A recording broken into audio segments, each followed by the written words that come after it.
let's see if this works or not.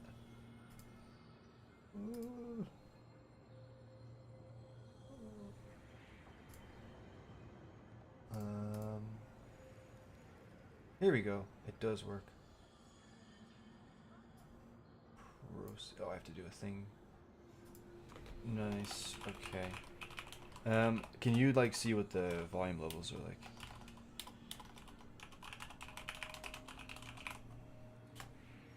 I have to verify my identity on the thingamajiggy.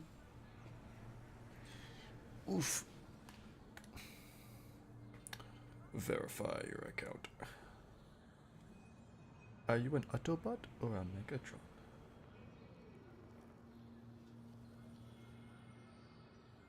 Okay, I'm in. Cool. Cool. I can change that. 1 second. There you go. Talk now. Hello. Speak. Boss. Testing. Speak no more. Obviously, there's a little bit of a delay, so just bear with it. Yeah, it's all good. Oh, we've got people. Hey, Felix, Caden, how are you guys doing? This is gonna be really just kind of, we're kind of doing it off the cuff, a little bit. I'm just trying to see. I mean, the chat seems to be actually working here, which is really good. So I'm just. So.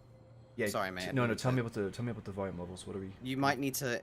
Am I gonna be on the same volume level as Archival? Presumably. Because if so, put us both up like a tiny bit and lower the music a tiny bit, and then you're good. Cool. Other than that, it looks all good to me. Well, this isn't gonna be the thing that. Yeah. So I'm gonna turn you up. Yeah, it really doesn't need to be much, just a tiny bit. It's just when we're like casually talking, like it's difficult to hear. Okay. And I'm gonna swap it, and hopefully this is okay. And okay. I'm doing good, Kane. I'm a bit nervous about this because I'm just hoping everything is okay setting wise and all of that. We got 5 people in here already. That's amazing. Okay. And I'm gonna do something a little cheeky, and I'm gonna actually play some music, and we'll see. I'm just gonna keep it really quiet, so that I don't deafen every single person. Yeah, and then once that is set up, I think we are good to go. Bro, I really like the smoke effect. Do you like it? I just kind of I did my best with it. I don't know. Yeah, I mean the fact that you quickly whipped that up, it's really cool. Thanks. Yeah, the way it overlaid onto your guy, it actually made him kind of glow a bit cooler as well. Yeah, I can see that. That looks sick, mate. You really nailed the color as well with the whole stasis theme. It looks stasis, doesn't it? It really does. Yeah, you've actually captured the color. I would say exactly. Yes, sir. I mean, I know it's like a color overlay, but yeah, good job. And I'm gonna go. I'm gonna turn this down a little bit. Okay. Okay. I'm gonna add Archival. So this is the podcast? Yes. We're just staying like okay, cool. We're just gonna stay like this. Alright. Sick. Okay. I got my drinks. My snacks will be done in like 8 minutes, so I'll quickly pop down and get it, come back, but I'll be maybe like 30 seconds. All good, dude. All good. I'm gonna put this monkey right here.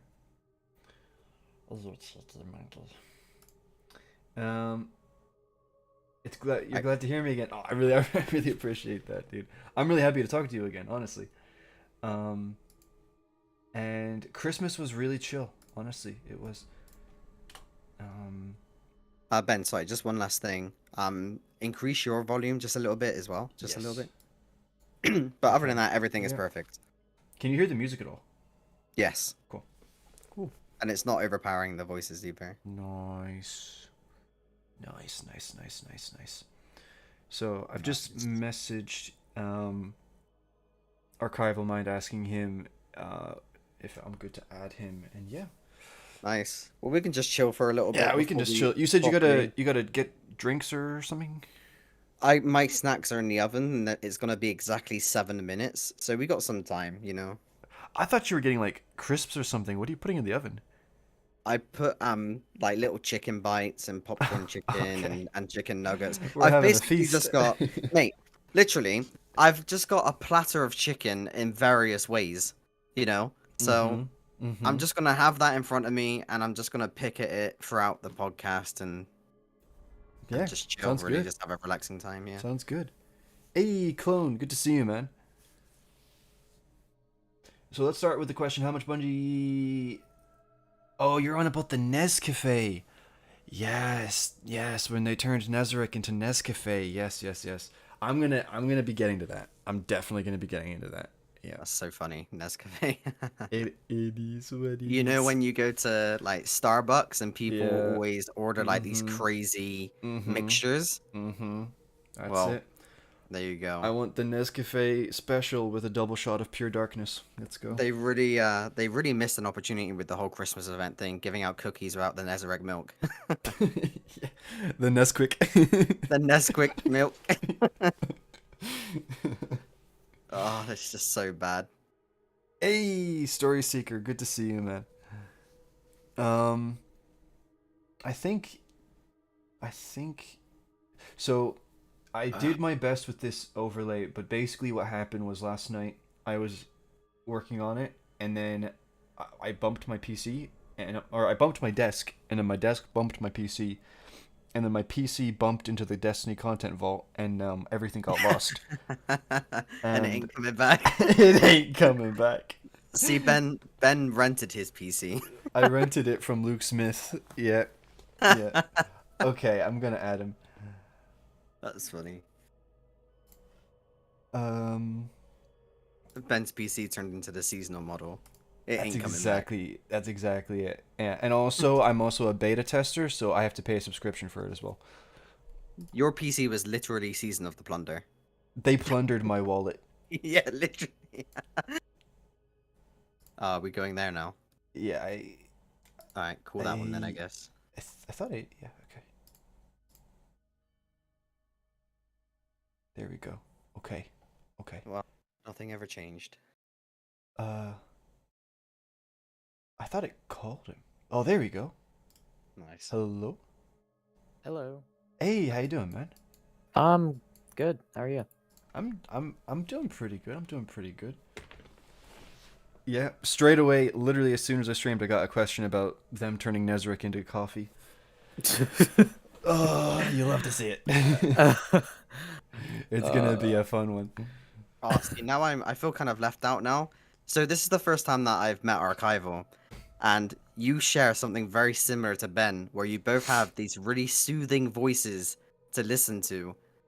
I I've do. got this, yeah, you do. Like, I feel like I could listen to you on like an audiobook and be absolutely fine with it. I don't have that. I'm so like raspy. Oh, this Yeah. is terrible. Yeah, it's a good thing nobody's found the secret ASMR channel that I have. Oh. Ah, mate, it's not so secret now. You need to link it. Get that in the chat. um. Okay. Well, I mean, I guess starting off, I guess we can just do some cheeky introductions. So most people here, you probably have at least heard of Brad because me and him have done stuff together quite a lot. And he's actually back making Destiny content, which I'm really happy to see. And yeah, no, from now on, actually, I would nearly try and well, anyway, what I'll do is I'll put his channel in the Discord, and then at the same time, what I plan on doing is whenever I make a video or something, I'll put his thing in the description. And he's been making some pretty like good content. I've actually really been enjoying it. I appreciate that. Thank you. No, it's actually really good. Yeah, it's been really good. Well, it's actually all thanks to you. Just to give a little bit of a backstory, I took a break from YouTube, and Ben took the liberty to actually make me a pretty lengthy video on what I could do and how to approach different things, and the best way to just better myself and everything in general. And it helped massively. And ever since I've sort of adopted a lot of his advice, it's helped me get back into the thrill of YouTube and doing things again. So yeah, no, honestly, if it wasn't for Ben, I probably Okay. still would be in a bit of a rut. Bro, this isn't the dawning where you give me like flattery and then I Now, give you something back. This I'm not a vendor, okay? I'm flattered. Well, it's are you fine. sure? It's all good. May as well be a vendor. uh, I So give with you that giggles. said, I'll let you introduce Archival, yeah. and I'm gonna get my chicken. Go. Yeah. Yeah, okay. So yes, I'm actually really happy because Archival Mind, I don't know if you I mean you guys know who this Hey! Hey, thanks Concept Center.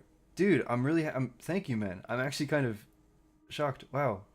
Thank you. Thank you so much. And I hope you enjoy the podcast. Um so Archival Mind, surely you guys know who this absolute legend is. In my opinion, I think I've always seen Archival Mind as probably one of the people who has done the greatest services for the Destiny community. And this guy has gone out of his way and he spent so much of his time archiving and collecting a lot of the music in just Destiny 1 and Destiny 2. He even went back into Destiny 1. And I mean, I know I'm probably explaining this to people who already know, but when Destiny and Bungie, when they release soundtracks, the songs aren't necessarily, what we would consider the full versions.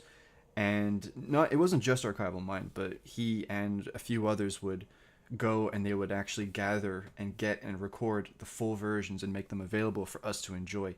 And honestly, some of my favorite pieces of Destiny music are not in the official songs. And so he has always been, he's always certainly had my respect for going out of his way to do that. But at the same time, he is somebody who is really knowledgeable on the lore. And as a fun fact, back in the day when I made my Eldritch Theory videos, I actually made a big massive thing and I put them on the forums, and me and him actually would have cheeky debates on the Bungie forums. But it was really clear, even though we would agree or disagree on things, that he was really knowledgeable. And I've had some really, really good conversations with him about the lore, and it's been really great being able to pick his brain on things. And yeah, I'm just really excited to have him on here because I think we're going to get into some really interesting topics. And at the same time, what I find is usually every single time I talk to him, I come away learning something new. And I think that for you guys, because let's be honest, everybody here is we're all interested in the lore, right? So I think it's going to be really, really, really beneficial for all of us to hear what this guy has to say. And at the same time, I just put a ton of pressure on him, and he's going to crack, and it's going to be really fun. But yeah, do you want to say hi? Yeah. One, thanks for having me. We've had a lot of really good conversations, like on our own, in the past couple months. Well, a few months. I'd say a couple is a little too short, but yeah, no, I can see already, and people are very much aware that my channel doesn't necessarily do all that stuff anymore since March. I will give a potential kernel of hope.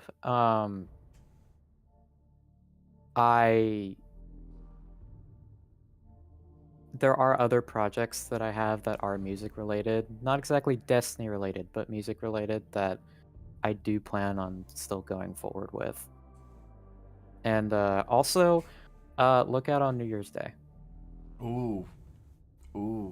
Okay, I'm looking forward to that. And at the same time, Not a lot. I also really enjoyed I remember you made your video on the pyramid ships and the winnower.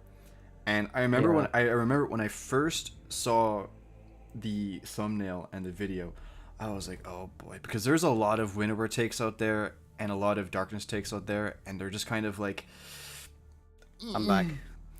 But when I watched the video, I was like, this guy actually really knows what he's talking about, and I really enjoyed it. And I was wondering, would you ever like do lore videos, even just kind of basic, just commentary and thoughts on the lore? Um, I still have like I have a video planned on well, it's been in planning for a long time now. Haven't really gotten around to doing it, but it was basically going to be not exactly a follow-up to that video in particular, because obviously the Voice in the Darkness turned out to not be the winner. Mm-hmm. But there are other things that I've been kind of noticing, and there are concepts there that kind of tie to what I'm looking at. And I know I've told you a couple things, Mm-hmm. but it's just the in-depth sort of like my dissertation on paracausal beings and what they could be, and at Yeah. least in this universe. Yeah. What did I miss? I was talking about his channel and also how he has occasionally made lore videos, and he actually made one about Okay. like the darkness and winter, and so he was just talking about that. And actually, I do think. I mean, we're gonna probably spend a long time talking about Lightfall, but I think a lot of interesting stuff lies in regards to the Winnower, because Mhm. it's something that I think everybody is kind of. Ah, no, I'm gonna go off on a tangent now about this. But anyway, Let's do it. it's gonna Why be not? good. It's gonna be good. So, introductions are out of the way, right? You know who we are. So to begin, I'm gonna ask each of you to tell me when Bingy announced Beyond Light, Witch Queen, and Lightfall. What were your initial thoughts about what was going to happen in that expansion? I'll let Archival go first. Oh, all right. I think my first take was, oh my god, they're finally gonna tackle Savathun. And the next one was, oh my god, finally the collapse. Yeah. My next take was, oh wait, they actually have a plan. True, true, true. That's Yeah. good. Yeah, I guess there is actually some confidence in that, because a lot of the times when we see what Bungie do with, the seasons and things like that, we generally don't hear much. Like, we know about the season the day that it gets released, which is the most amazing marketing tactic I've ever seen. But I guess the point that I'm making is the fact that they actually showed us 3 lots of expansions on one reveal. Mm-hmm. It's kind of it's more than what we're used to getting, and the fact that they were so confident to show us that did also make me think, oh, okay, so they have an idea of where it's going. Yeah, I felt really good about that up until I actually saw Lightfall. It's Yeah. actually, interestingly enough, I think it's, in terms of plans for the future, I think it's honestly, it might be the most transparent they'd ever been in terms of long distance, like long term Right. plans Yeah, for the I agree. future. Oh, I think for me, I was actually excited mainly because when they announced the 3 expansions, because for me, and I've said this before, for me, it really showed that you have one big story that you want to tell, and you have 3 expansions that's going to cover the story, and that means with that plan in mind, presumably you're going to have the story structured and the pacing sorted out to fit nicely between these 3 expansions. And of course, with 3 expansions, you have then a beginning, a middle, and an end, which is like really crucial for any story, really. And so that made me excited because it made me feel like things were going to be really smooth and they were going to play out really well. And I know this was actually like a big part of when I made my Beyond Light narrative review.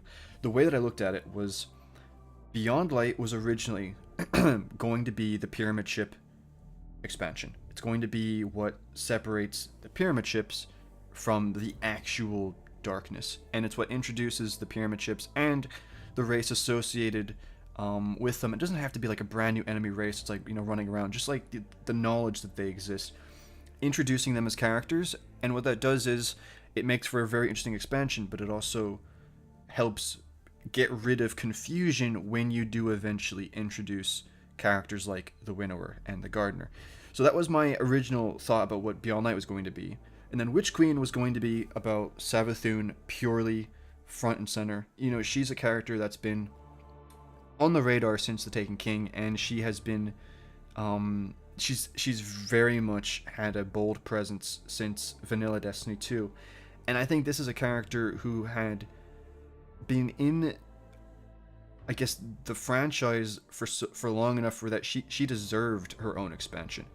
And so I felt that it would be a purely Hive expansion, and that would be the Hive done and dusted after that.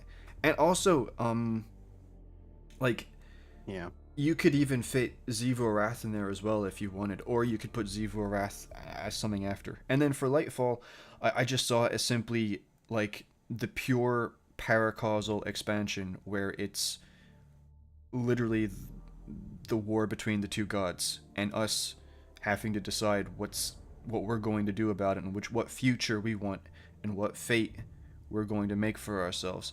And at that point you would have, you know, all the forces of the darkness. You'd have the pyramids, you'd have the enemy, like the pyramid race, and then you'd also have characters like the Winnower. Everybody would be caught up to date. There'd be a general understanding, there'd be no confusion, and it would just be really, really hype. So that was kind of my expectation, I guess, when I first saw that, and that's kind of how I fit the story pieces into place. So The whole thing with like Xivu Arath is actually kind of worrying for me, to be honest with you. Yeah. Because like we had Oryx, he had his big moment. Well, he's had multiple big moments, but then we get Savathun. The big boy. She obviously has her dedicated expansion. Like, is Xivu Arath just going to be like a seasonal boss? Like, they've been hyping her up for such a long time now in all of these seasons and time, you know, trying to like integrate that in pretty much the missions that we see in dialogue and lore books. So it's like, okay, so what are they actually going to do with this character? She's more than just a season, in my opinion. So they just wouldn't be able to do that. I think it would just be so disrespectful towards the character, and they can't.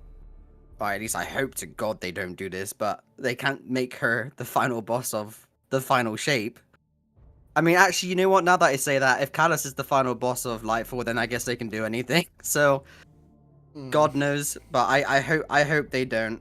Or if they're not going to do any of that, once the Light and Darkness Saga storyline is over, maybe they'll continue with Xivu Arath after. I don't know, but even then, to me, that doesn't make sense. Like, the whole Hive situation needs to be done before we get to the conclusion of the Light and Darkness Saga, as far as I'm concerned. So I'm worried about how they're gonna integrate her in, I guess. So and that's a really fair point, because so Beyond Light came out and it didn't really move the story forward at all, and I actually really despise things like the Dark Future because of how just irrelevant it is. It's like, yeah, that's cool, but it's not gonna happen. So it kind like of the is Chronicon. Exactly, the fan fiction, exactly, yeah. And the only thing that really was interesting was, I mean, you had things like Presage, and at the same time, something that I found really interesting was in Season of the Lost, Marasov talking about how the different enemy races, the really dark ones, were actually kind of all joining together under this one banner. And then you had, you know, Witch Queen, which introduced the Witness and the concept of this character who has disciples and who is seemingly after something more than just, I want to kill the Traveler.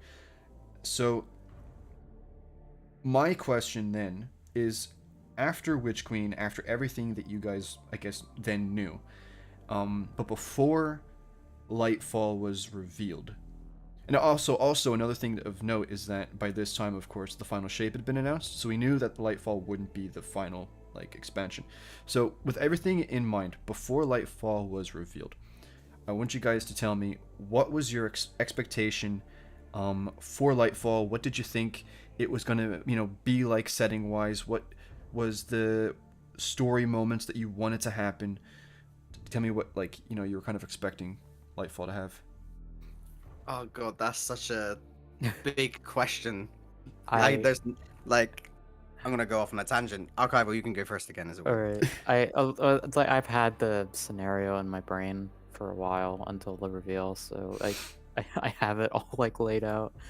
I didn't really know about the seasons. I think I based a lot of my predictions off Vox Obscura because, well, I mean, that was the whole point of the prophecies, to sort of foreshadow what was going to happen. I don't really know what the Leviathan Reborn would have really been. And when Haunted came out, obviously, that got answered. Obviously the last two seasons would be either a City Besieged or the Shipstealer Reborn. And I say that because I believe that it was working in opposite order, and the Traveler being infected by darkness was like a Lightfall thing, because that's such a big deal.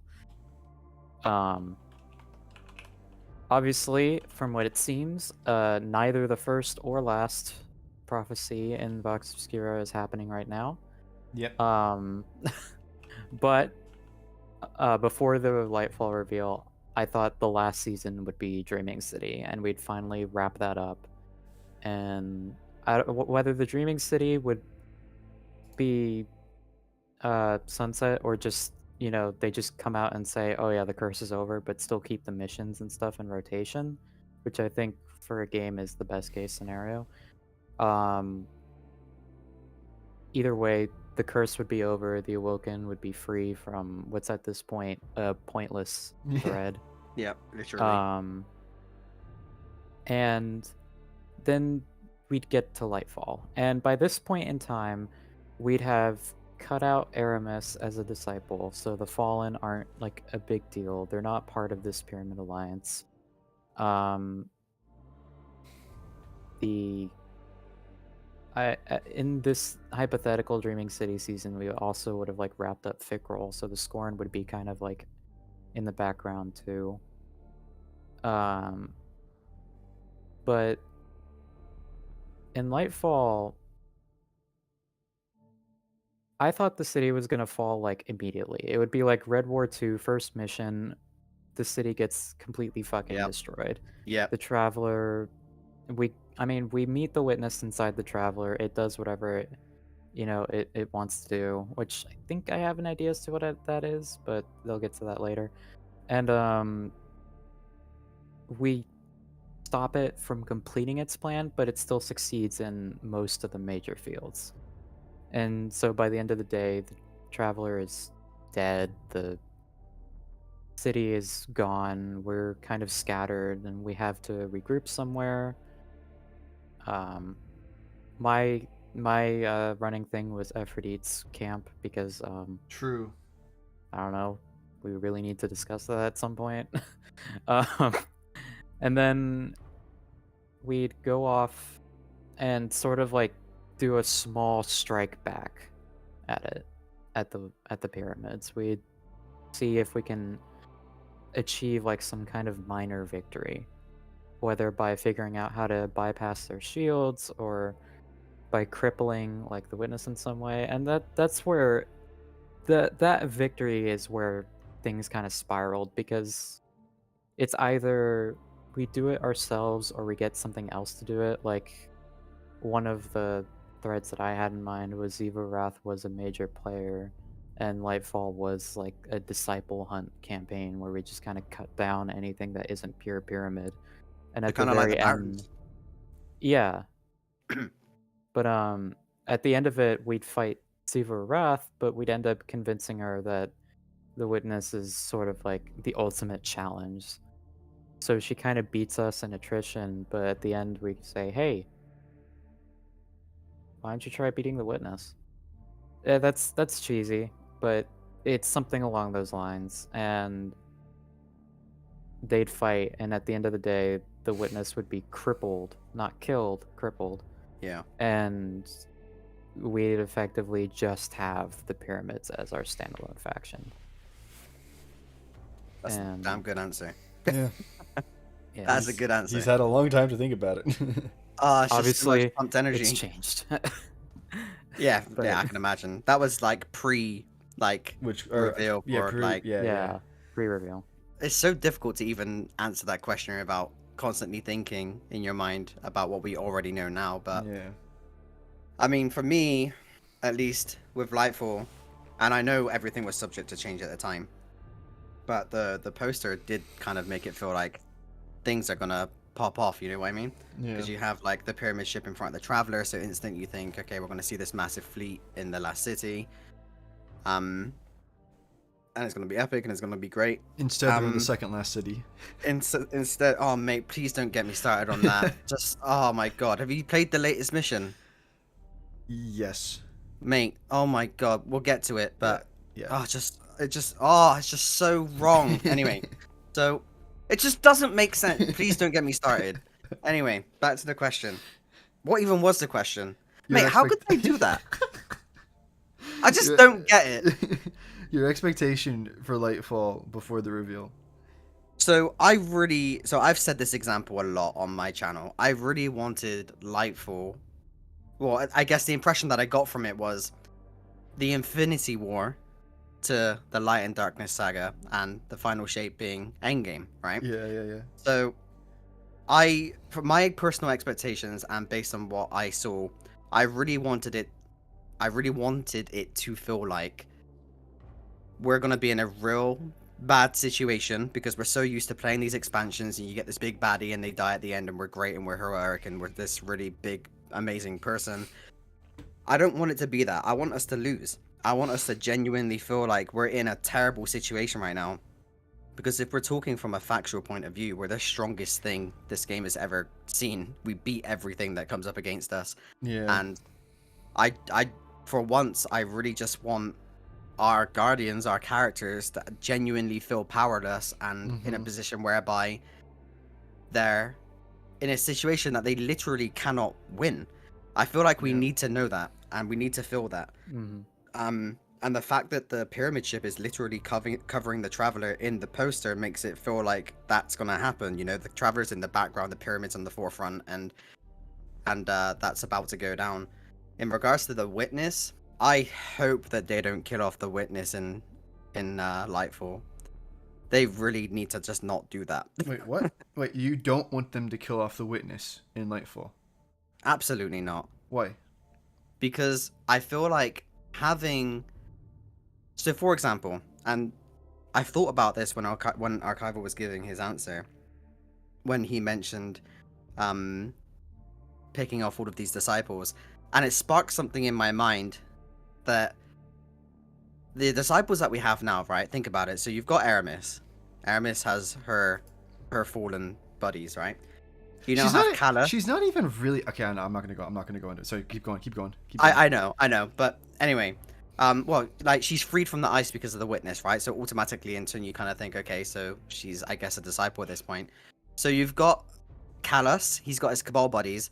Now, this is probably a really smart thing that Bungie did, but also very lazy, whereby they don't have to give us a new enemy race right now because they're literally just giving us fallen Cabal pyramid people, right? And the way that they're doing it is by just making all of these different factions disciples, basically.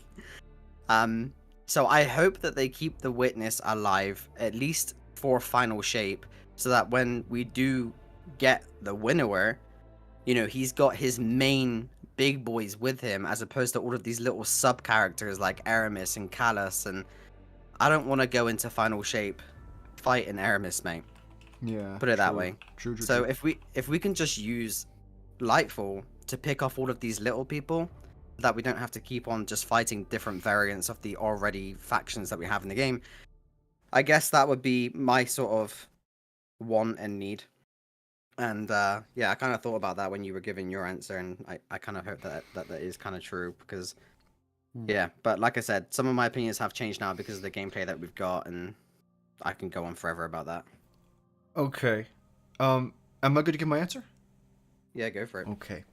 So, in a way, my um my before Lightfall, and even my belief of what Lightfall would be before the reveal and after, a lot of things actually haven't changed. But I'll tell you exactly like what I was expecting. So there are two key parts, and one of them definitely archival, and you, Brad, have definitely hit the nail on the head on. But the other one is kind of more, I think, for me. And so when season of, I don't even know what season it was, but when I began to like figure out things about the pyramids in terms of like actually looking at the art and actually trying to piece things together, that's when I really realized, like, holy crap, there's actually like a really in-depth story here that they have hidden away and that they've been working on for like a while. And the more I began to look through things, it really made me care about this, because it's something that they clearly cared about. And that's something that really gets me excited, because there's so much in the story that sometimes I feel like they just kind of do, or it's just kind of there. And to see, yeah, I know, to see so much care and effort into um into the pyramid stuff, in things that they know people are probably never going to see or hear, it really makes me care. And when Beyond Light came out, an expansion that was literally marketed to be a pyramid ship expansion, where the highest quality piece of marketing, which was the cinematic, was all about the pyramid ship waking up. When that expansion came out, and the most we got was the ziggurat or whatever outside of and Beyond on Europa, and then basically a reskinned hallway from the moon pyramid, and then you have these exo simulations. I really was upset, because it made me feel like that in-depth story was just kind of being either thrown out the window, or they just weren't really doing anything with it. And no, I think Witch Queen actually had a lot of issues, and I think, as much as I love the pyramid stuff, I don't think it had a place in Witch Queen, and I don't think it belonged there. And I think, I mean, let me put it like this: you take out all the pyramid stuff and all the witness stuff in Witch Queen, that's plenty of room for you to put even a little bit of Xivu Arath. And the one thing, though, that made me have a lot of hope for Lightfall was the pyramid ship architecture. Now, visually, I actually prefer the pyramid ship art style from Shadowkeep and Beyond Light, but I really loved seeing how much detail and how much time and effort they put into the pyramid ship interiors and the architecture in Witch Queen. And, you know, when they did the art dump, looking at all the concept art of their ideas for pyramid ship stuff, seeing how much time they put into trying to find out exactly what textures they wanted and what materials they wanted and what color palettes they wanted to go with. And that just made me really excited. Really, really, really excited for Lightfall. And so anyway, I know I'm kind of rambling on here, but there are two major things that I expected of Lightfall, especially since it's not going to be like the final expansion. The first thing that I wanted was a final just revelation about the pyramid ship race. And I think Witch Queen has really set it up. Really, really set that up. You literally have statues of people, horses, sphinxes. You've got little diorama thingies of like pyramids just in a desert.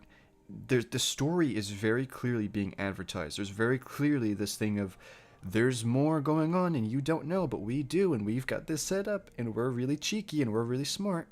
You've got Eris. I was literally in the European pyramid yesterday, getting the screenshot for Brad's picture, and Eris is like, that the pyramid ships have this secret kinship with us, and it's like, oh, I wonder what that kinship could be, and I'm just like, and so I wanted Lightfall to really be about just enough with the secrets, enough with the hiding everything away.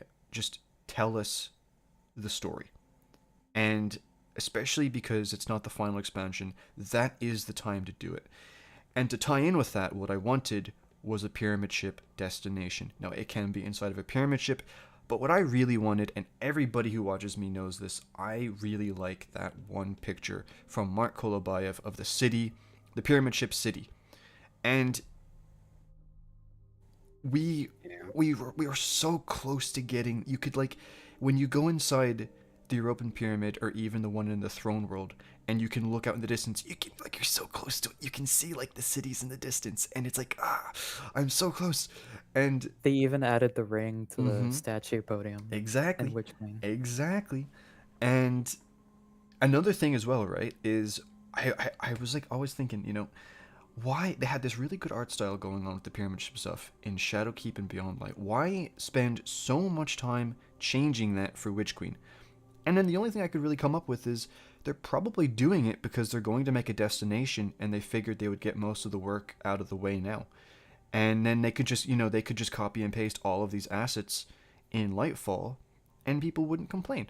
And that made sense to me. And so one of the key things that I wanted was a pyramid ship destination and the truth revealed about the race and all of that. Yeah. The second thing, and I'm going to be very brief about this, is yes, I wanted a second collapse. I want the first mission to literally be, we're chilling, and the fleet just comes in and sits on us. Yeah, literally. Because if you think about it, and I actually think this is probably story-wise one of the worst things Bungie has done, is they have hyped up the pyramid ships as a threat. And like, oh, they've woken up when the Traveler woke up. And they're coming, and they're on, the Queen knows that they're coming, and Drifter's getting nightmares about them. And, ooh, Rasputin is at full power, and you can see on his little radar map that they're coming closer. And they arrive, and they make a big, like, noise, and they crap all over 4 of our destinations. And then they've just sat there. They have, like, well over 100 pyramid ships are in our system, and we don't know where they are. Like, isn't it funny that we're probing Neptune, and we're literally scouring across the solar system, trying to find, like, this little secret space Wakanda place, and yet we don't have in the lore the exact place and location of this fleet. And yeah, I'm just sick and tired of it. I'm sick and tired of them being constantly portrayed as a threat when they don't do anything. So I wanted Lightfall to be, they show up and they just destroy us. Just absolutely destroy us. And then we need answers and we need a way of actually fighting back. And that's where we get this pyramid ship destination and we get our second darkness subclass. And then by the end of it, we are basically enlightened and we're more powerful. And I think at the end of the day, Bungie's been moving more and more towards, we don't need a city, we don't need an army, we are literally just that powerful by ourselves. And I think that's the direction we're going in, and I think this story of Lightfall would have been really good. So I know I rambled on quite a bit, but that's basically, and I actually want to be clear, I do think some of these things can still happen in Lightfall. But those were my expectations. I wanted second collapse to happen right away, bada bing, bada boom, and I wanted the main destination to be a pyramid ship location, and I wanted the race to be fully revealed and all the secrets and stuff out of the way. That's what I wanted. We'll just have to wait and see when it comes out, right? We'll just have to wait and see. That's exactly it. I mean, here's the thing, right? We can ramble on about what we want to see, and we can make our opinions and judgments based on what we know and what we've seen from their, traders and stuff. It could be like the best expansion we've ever had, but the problem is as Destiny players, we can't help but judge an expansion on what we already know. Yeah, and that's my next question. I want to know. So I want you guys to tell me, Lightfall was revealed. They had the big reveal stream. I want you guys to tell me, what did you think of what you saw? Did you like my little transition into that? I did like it. It was very cheeky. Oh, it's so smooth. You caught onto it so quick. I'm so proud of you. Monkey. What was the question again? Yeah. So what did you think when you saw the reveal and you saw the space Wakandans?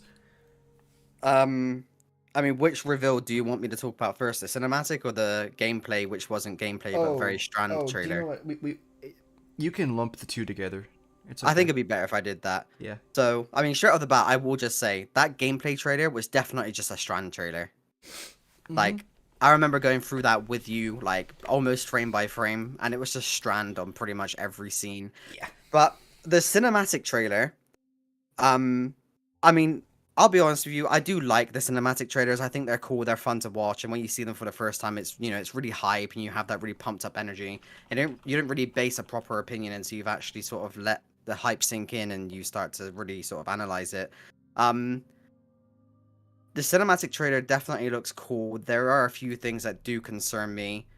Um, like, for example, when these pyramid ships are flying over this city that, you know, that looks so cool. Like, this massive fleet of what Bungie, like you said, have portrayed to be this really scary, fearsome enemy. They're literally just covering the city of Neomuna, and it's like, whoa, okay, this is sick. And then it gets ruined by the giant Buckethead man on the massive ship in the background. Um, that just, oh, I can't even get into it without even really cussing. Like, mate, oh my Oh, you god, can. I don't. I don't mind. It's okay. like, what were they Cabal thinking? again. Like, yeah, exactly. What are they thinking? Oh my god, it just doesn't make any sense to me. I'm sorry, but when you have like dialogue in the game right now where you hear shit like, you know, Savathun saying things like, "The witness is coming." No, no, it's not, because we've just had Callus on the damn ship. His head's on it. His head is on the ship, Ben. So when I see this massive pyramid fleet and I'm thinking, yeah, this is awesome, and then I realize the big boy behind him is Callus, I'm kind of just, it does feel a little bit underwhelming. But so that was pretty much my main complaint. We all know that they were gonna reveal Strand in the cinematic trailer. That's definitely gonna be like one of the things that they push in terms of marketing for Lightfall, which also concerns me because I don't want another Beyond Light whereby 75% of the campaign is based on what Stasis is or what Strand is. You know Oh, what I mean? right. That's a mate. That's a separate conversation that I think we'll probably do later. But oh my god, Yeah. please. Um, in terms of the gameplay trailer, again, it was literally just all about Strand, further pushing the fact that the Strand is going to be their main marketing technique with Lightfall. Strand looks cool. I think in terms of mechanics, it looks absolutely insane. I was just saying to Ben before we started the stream that if any of you are upset about stasis, especially in PvP, you're absolutely going to hate Strand because based on the gameplay trailer, it's just a green version of stasis. It can absolutely immobilize you by stringing you up in the air, besides the fact that you're covered in strings and not ice. So Mm-hmm. get ready for that in PvP. So They turn you into puppets. Yeah. literally, like, we can be so excited for Strand, but I can guarantee you now it's gonna annoy the living crap out of you Yeah. in PvP. Yeah. But ultimately, it does look cool. I am very excited to use it. Evidently, they worked on the Hunter much more than any other class in the game because we've seen the Hunter and what it can do in, you know, multiple aspects. The Warlock looks sick. I'm a Warlock main. I do think it does look cool. It's a green Nova bomb that splits off into miniature missiles. Yeah, I'm excited for Strand. I won't lie to you. I think mechanically it's going to be very good. The story is my main concern for Lightfall, and yeah, that based on the cinematic trailer, I'm trying to keep my expectations sort of under control. Tempered. Yeah. Yeah, because if I do that, I'll go into Lightfall almost on the edge a little bit, a little bit concerned. But it just means that if they do something that's really awesome, I'm like, oh damn, this is sick. Whereas if it's disappointing, I could just be like, yeah, you know what, I was kind of expecting that, and it wouldn't hit me as much. You know what I mean? Yeah. So that's my answer on based on that's a very minimized answer, but yeah, there you go. Yeah. For me, when I first, because like I was very aware of like some of the leaks going around about Mm-hmm. what Lightfall was going to be about before the reveal dropped. I was there during the time when the D2 leak server I think was just absolutely crashing. I left like very quickly after, but when I saw the reveal, I admit I was very mixed at best and kind of disappointed at worst because to me I wanted to see our city get attacked. I didn't want to Yeah, see the second this last random city. city on Neptune get attacked. Exactly. And I was also very like I was a little peeved because we're now like seemingly exploring this completely new branch of humanity while we still haven't really fully explored the branches that we have now. Like we've done our deep dives on Awoken and Exos, but Bungie has already done things to like human history from like before the Golden Age. And I feel like they still need to sort of touch on that, and Lightfall would have been a really good time to do that. Mm-hmm. And there's also the Jovians, which are Xur's kind, which there absolutely are more of, because he says so in D1. Um, Oh, that's so anyway, true. so like the reveal was very mixed. I was disappointed in Cabal. I was disappointed in Callus because I was somebody who wanted Callus dead by the end of Haunted, because to me his story had wrapped up by then. He had Haunted was all character, and I think that was one of the last things Callus really needed touched on.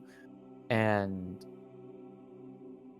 in the end, the way it went, the season ultimately didn't do anything but character development, because according to like the marketing for the season, Callus was already a disciple. So Oh, it just makes me it, sick. it just makes the season kind of, I mean, you could kind of skip it and like Yeah. nothing would change. Yeah. And Yeah. and that's just kind of like, why would we even have this then? And it's just I was just very iffy on all the Cabal stuff. But then I like started paying attention to like the witnesses dialogue. That kind of balanced it out a little for me, because in my opinion all of its lines have kind of been hits, Mm-hmm.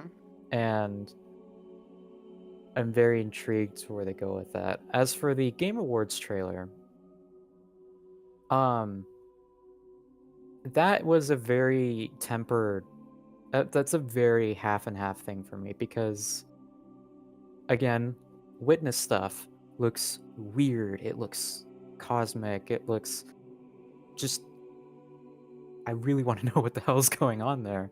Like, I'm really excited for all the witness stuff. Yeah. Strand, I'll admit, I'll also agree, Strand looks fun. I have no doubts, like for Witch Queen, that the content of Lightfall will be good. I think the content will be good.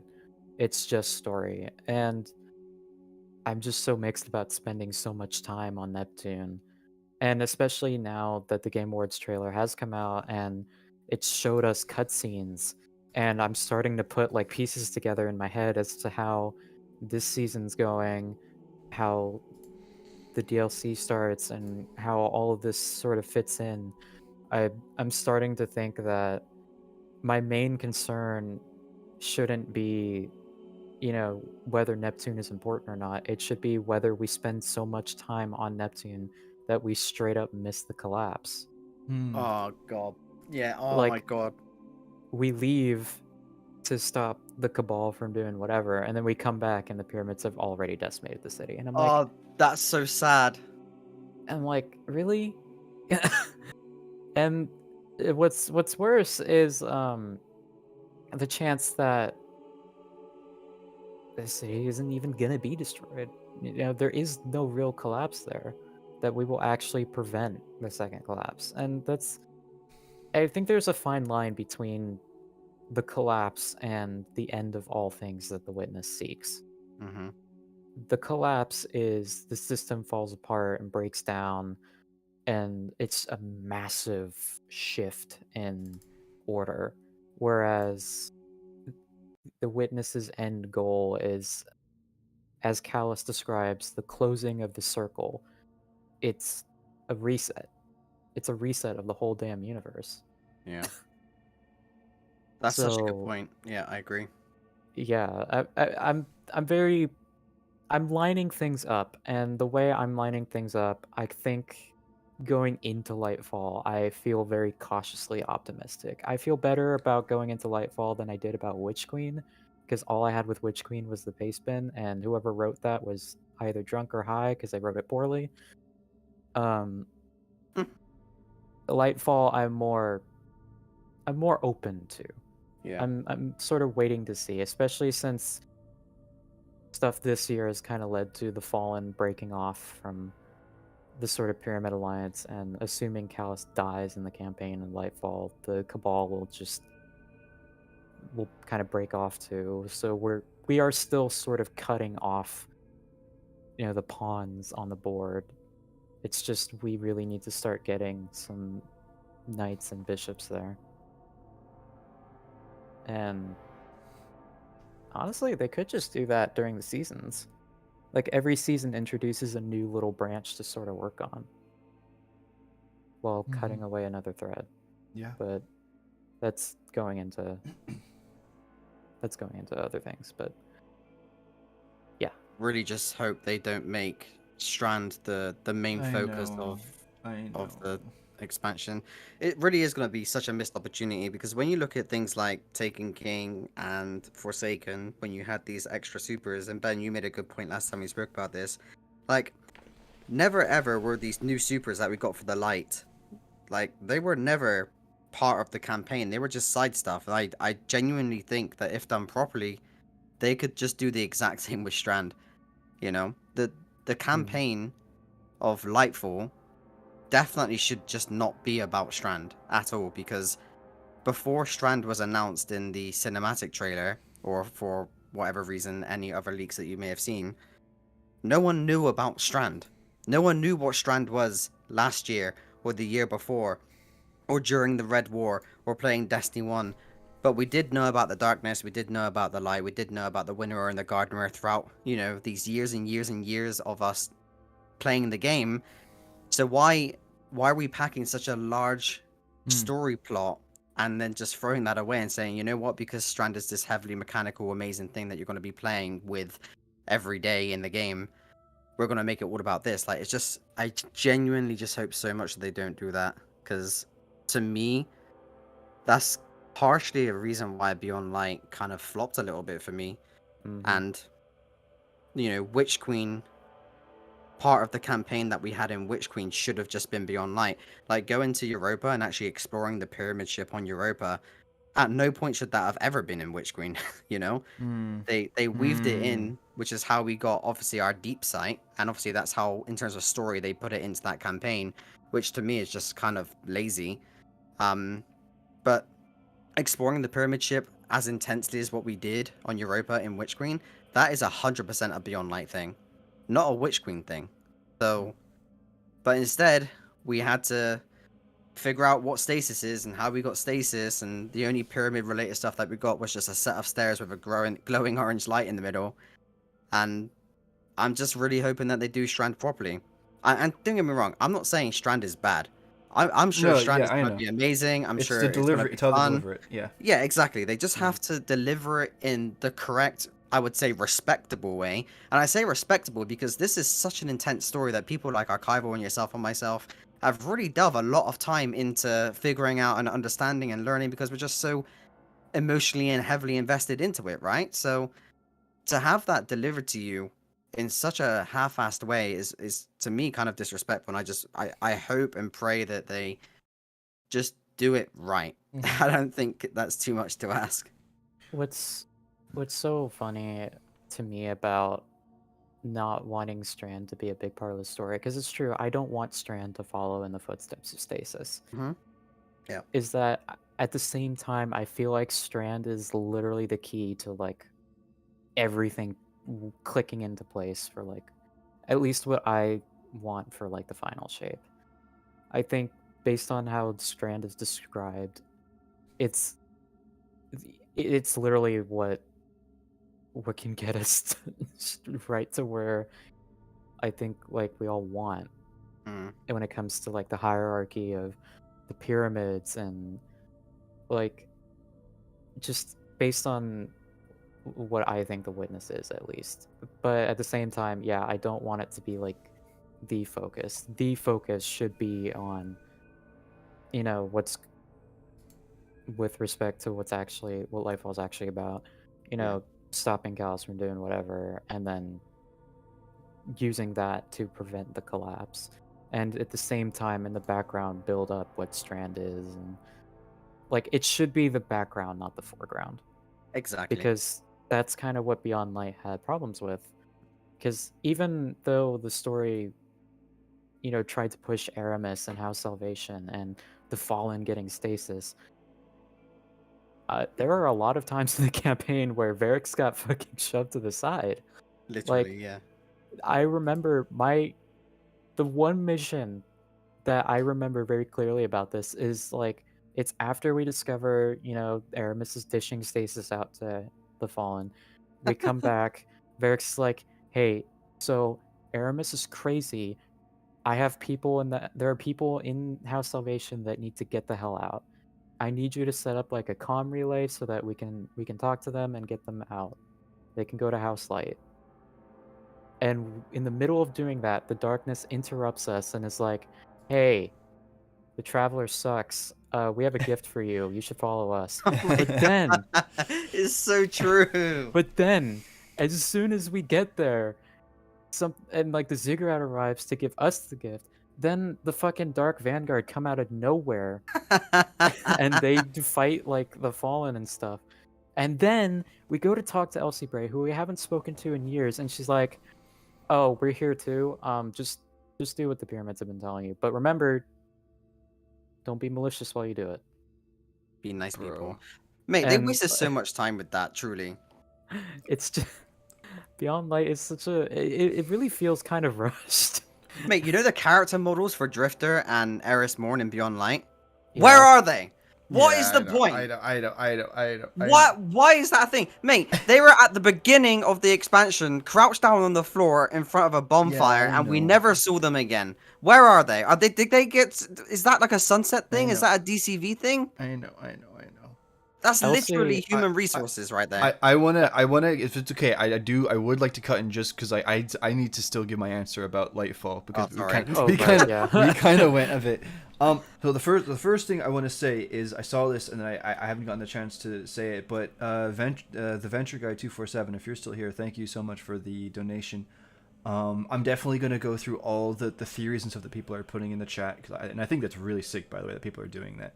But thank you so much again for that. I really, really do appreciate it. So what I'm going to say is my reaction. So, okay.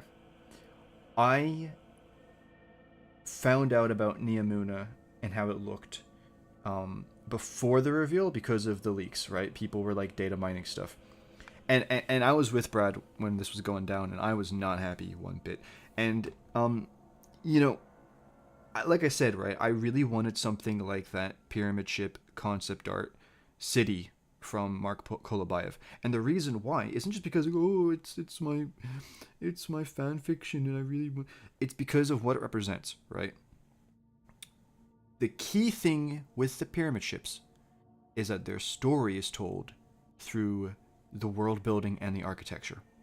Right? I think that's just a given. There's no lore books really. There's no cutscenes really. It's all in like the statues and the environments and stuff like that.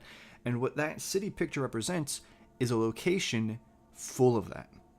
Okay? So like every corner, everything, it's telling a story, right? And that's again what I want. I want the story. When I see Neomuna, I literally just see them making a city, and everything about it is just, oh, this looks nice. This looks cute. This looks pretty. It doesn't actually tell me anything. I don't learn anything from it.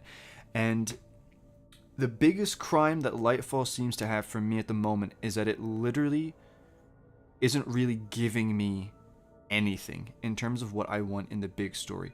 So, okay, I'm going to go through the reveal. So, they show Neptune, which, again, I actually think Kolobayev's picture was possibly on Neptune, which is kind of sad. But anyway, it shows Neptune, it shows Neomuna, and my immediate question is, how on earth is this city here, and we don't know about it? That's my big question. And the thing is, I mean, I'm gonna get to it probably in a bit, but it's like I feel like Bungie didn't even know. I feel like they were like, I don't know how we're gonna explain this, and so even now this season they're like, yeah, I mean, to show that we really do know what's going on, the characters in the world don't know how it's there either, but we don't actually. We kind of just decided to make it look like this because whatever. But anyway, I don't like the aesthetic, right? No, I know there are some people who like the cyberpunk whatever setting. I don't like it because it looks like they chose it just because it looks cool and not because of what it actually means, right? Right. And that's going away from the fact I don't think the city should exist to begin with. Then you have the Cloud Striders. I don't personally like how they look. I think it's goofy that they have the lifespan of a domesticated rabbit. I think it's really Just for goofy. some extra hinges. Again, it just looks like they were coming up with things just because they thought they looked cute and they looked pretty. And for me, in the big story, that doesn't help me at all, right? And Lol. you have the the Shadow Legion, which again I'm not impressed with whatsoever. Oh mate, don't even get me started with that. I'm obviously sick of Callus. I'm obviously sick. Like as you all know, I'm the pyramid ship. Like PP. I love it, right? I love it so much, especially the architecture, and I study that stuff and I explore that stuff. To see that architecture changed to be his face, that makes me mad. Like that actually makes me mad. Like that is like disrespectful for me. I hate that. I really hate that. And it's just really really irritating. And you know, very simply put, the main question that always comes up is why? Why are we doing this? Why are we here? And I have to be kind of careful now what I talk about because, and we all have to be careful because I don't want us to be necessarily spoiling things with leaks, but There's a lot of that right now. you know, it's tricky. I literally nearly just like spoiled something, but anyway, that's really the main question. It's like, why are we here? Especially, like I said, we've had this fleet parked in our system for ages. Number one, why are they only now just randomly going to Neptune? And number two, why haven't they just attacked? Why isn't that above the last city? I don't care about the second last city. I don't care about Space Wakanda. Why are we... If you think about it, Zavala literally was like, don't go and avenge Cade because we're going to leave the city unprotected if we do. So why are we going to Neptune and putting all of our strength there? And none of it makes sense for me. So I'm going to tell you, so that's the setting, right? Why I don't like it. I don't think it should exist. When in the stream, they were like, well, so there was one city that survived the collapse. And I literally stood up and I was like, no. It's all lies. And They just needed to give us a location in the expansion. But anyway, so maybe there's going to be a genius explanation. But for me, it all, especially at the time, it just felt wrong. And then there's Strand, right? And I hate to say it, guys. I hate to say it, but the truth of it is, Strand is Witch Queen's sloppy seconds. They were making the subclass for Witch Queen. They couldn't finish it in time, and so they pushed it and they shoved it into whatever. Brad always was saying how it's going to be a poison subclass and it's going to be Soulfire. There's a chance that that's what it was originally going to be, maybe, but regardless, it is, it's very clear we were supposed to get a subclass in Witch Queen and we didn't. So as much as, I'm excited to have a new subclass, sure, it doesn't necessarily natively belong in this expansion. And at the same time, just personally, and this is purely subjective, it's not really my style. I don't plan on using it. I don't like strings, Ben? No, there are sure? there are no strings on me. I love Damn a it, piece I of was string. gonna say that. But I love strings. It doesn't, and maybe again there's some really sick lore that's attached to it, but and there's like really sick implications attached to it, but I don't care either, right? And then on top of all of that, then you have just you have the overall story, which is again, why are we here? What's going on? You have the cinematic, not the cinematic, the Game Awards trailer actually that I want to talk about. Where again, Strand, I don't care about. I genuinely don't care about Strand at all. You have the witness bits at the end. Which were amazing, by the way. I will just say I actually don't like the second one where he like flinches because I think he looks really goofy in that one. But the side shot of him when the gardener breaks it. Oh, I mean, sorry, when the mysterious plants and and flora burst through the side of the pyramid ship. He has a weed issue. Looked cool. That looked. He's got a serious. He needs to get some weed killer on that one. He needs an exterminator, man. Right. But I mean, Callus knows a thing or two about having, gardens in his ship, so he can maybe help him and give him some gardening advice. But anyway, it just feels wrong for me. And the only thing that I'll say is the only thing that gave me any kind of hope is that after seeing all the pyramid stuff in Witch Queen, I just see it as virtually impossible for them to completely ditch all of it the next expansion. And so I have hope. I do have hope. This is the most scared I've ever been going into an expansion, but I do have hope. But anyway, my initial reaction was yikes. It really was yikes. It really was. And the other thing is, and this is the last thing I want to say, is that this kind of solidified to me a theory I had, which is, and I've said this to Brad, and I maybe said it to you, Archival, but obviously originally, like we talked about, it was 3 expansions: Beyond Light, Witch Queen, Lightfall. Right.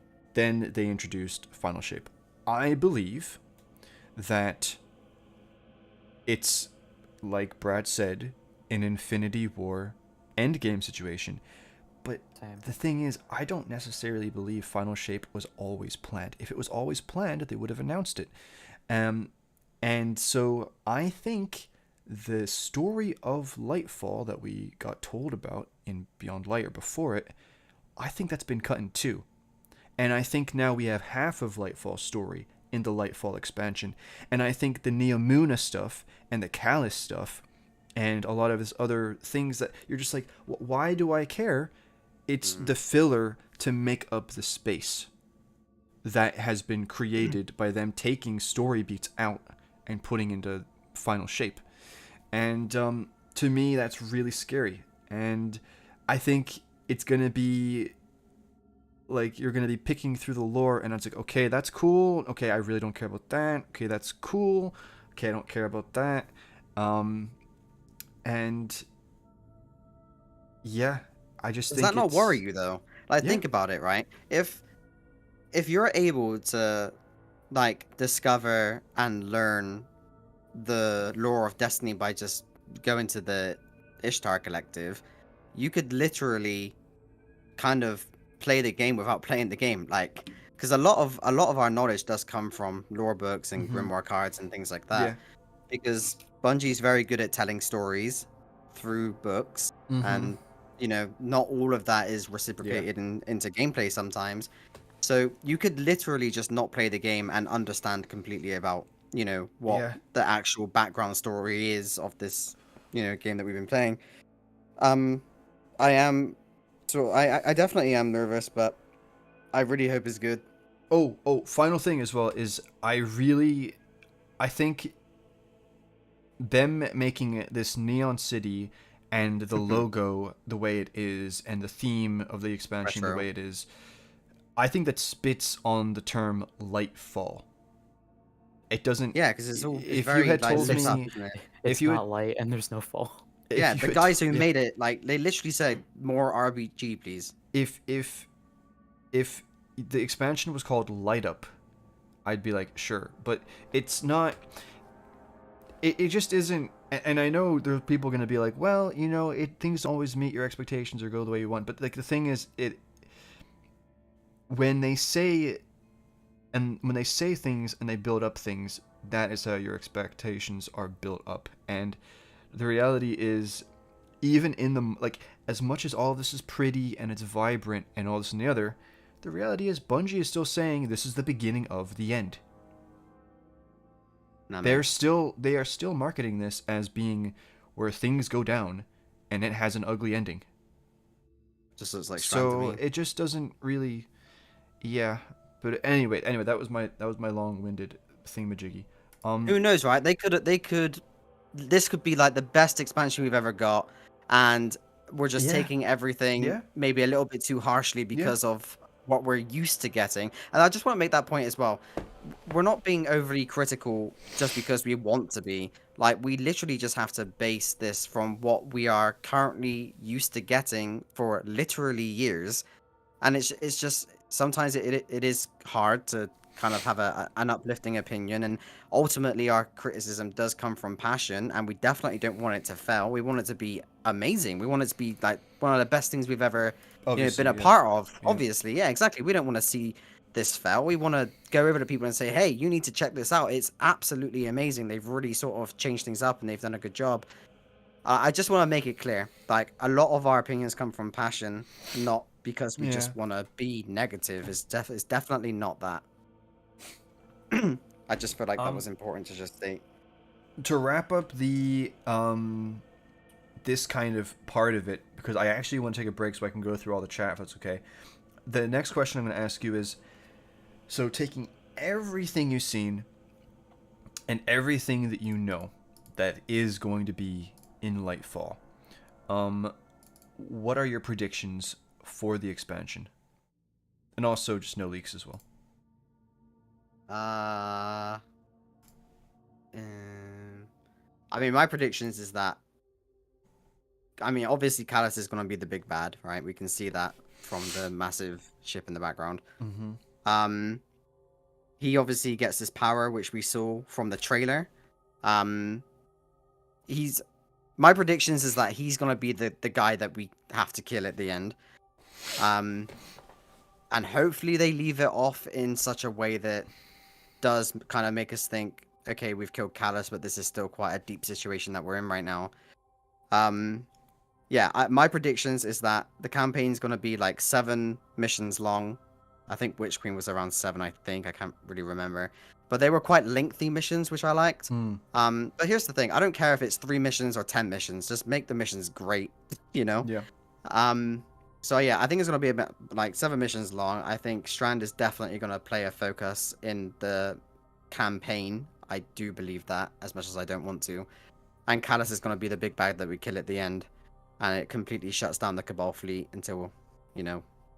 And I really don't want us to kill the Witness. I really do not want that, because every single time I hear that voice and every single time I see, you know, the Witness in cutscenes and things like that, I just think, okay, yeah, this is sick. And like Archival said, every single time, like, the Witness says something, like, you want to hear more of it. You want to listen to every damn word.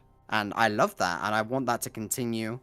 And yeah, I definitely don't want that to end with Lightfall. What? Okay, so your prediction is that Callus is the final boss. Do you, so and you do think, whether you like it or not, that freaking the Witness. No, Strand is going to be a big part of the campaign, whether you like it or not. I do. In your as a prediction, do you think the Witness will die or not? As a prediction, I think. Oh god, it's so difficult, because every single time I think about that, I'm kind of thinking about the cinematic trailer with you know, when he looked really shocked. Okay, my prediction is either he dies or he gets critically wounded. Okay. And anything about pyramid ship stuff? I think the pyramid ship stuff is going to be overlooked, if I'm being honest with you. I feel like it's going to look really cool in the skybox. And Yeah. With Season of the Arrivals, we had the ships flying around the airspace. Yeah. I feel like it's just gonna be a better version of that. But when it comes to actually exploring pyramid stuff and pyramid locations, I Mhm. feel like all of that, and again, this is just my prediction. I feel like all of that is literally just going to take place on the big Callus pyramid ship. I don't think we're actually gonna Okay. explore the miniature ones around the sky. What do you think, Archival? So I actually no, let's just break it down like this. Prediction wise, um, who do you think the final boss is going to be of the? Actually, sorry, wait. Before I go to your Archival, if that's okay, so you think that Callus is going to be the final boss, right, Brad?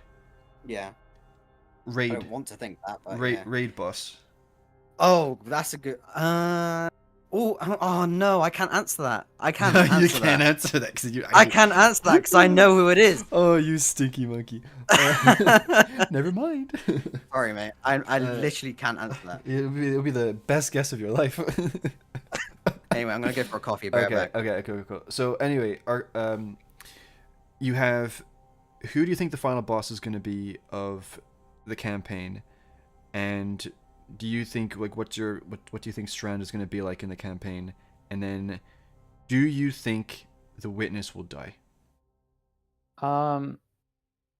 So to quickly Sure, get this out of the way go for for it. prediction's sake, I think Lightfall, while it is like a two-parter with final shape, I think the Lightfall like era, as in like season 20, I think that of itself is like a micro two-parter, because Lightfall is being sold with its season, which is something that hasn't been done since Shadowkeep. So is that And actually a fact? Like, are you actually guaranteed the season if you buy Lightfall? yes, that's why it's $50. Okay. Oh, that's interesting actually. Because he's right actually. Yeah, because Yeah, it's more expensive now. it's also called an annual pass rather than a season pass. Now, that doesn't say much because Shadowkeep was called a season pass, even though, yeah, but the last time we got the annual pass thing was obviously Forsaken, and Forsaken didn't really have much of a season when it launched, even though it was named, but it did have, Black Armory, Jerks Wild, and Seasonal Opulence after all that. I think Lightfall's campaign is going to be a back and forth. I think it's gonna begin with that Cabal thing, and then they dip as it shows in the trailer.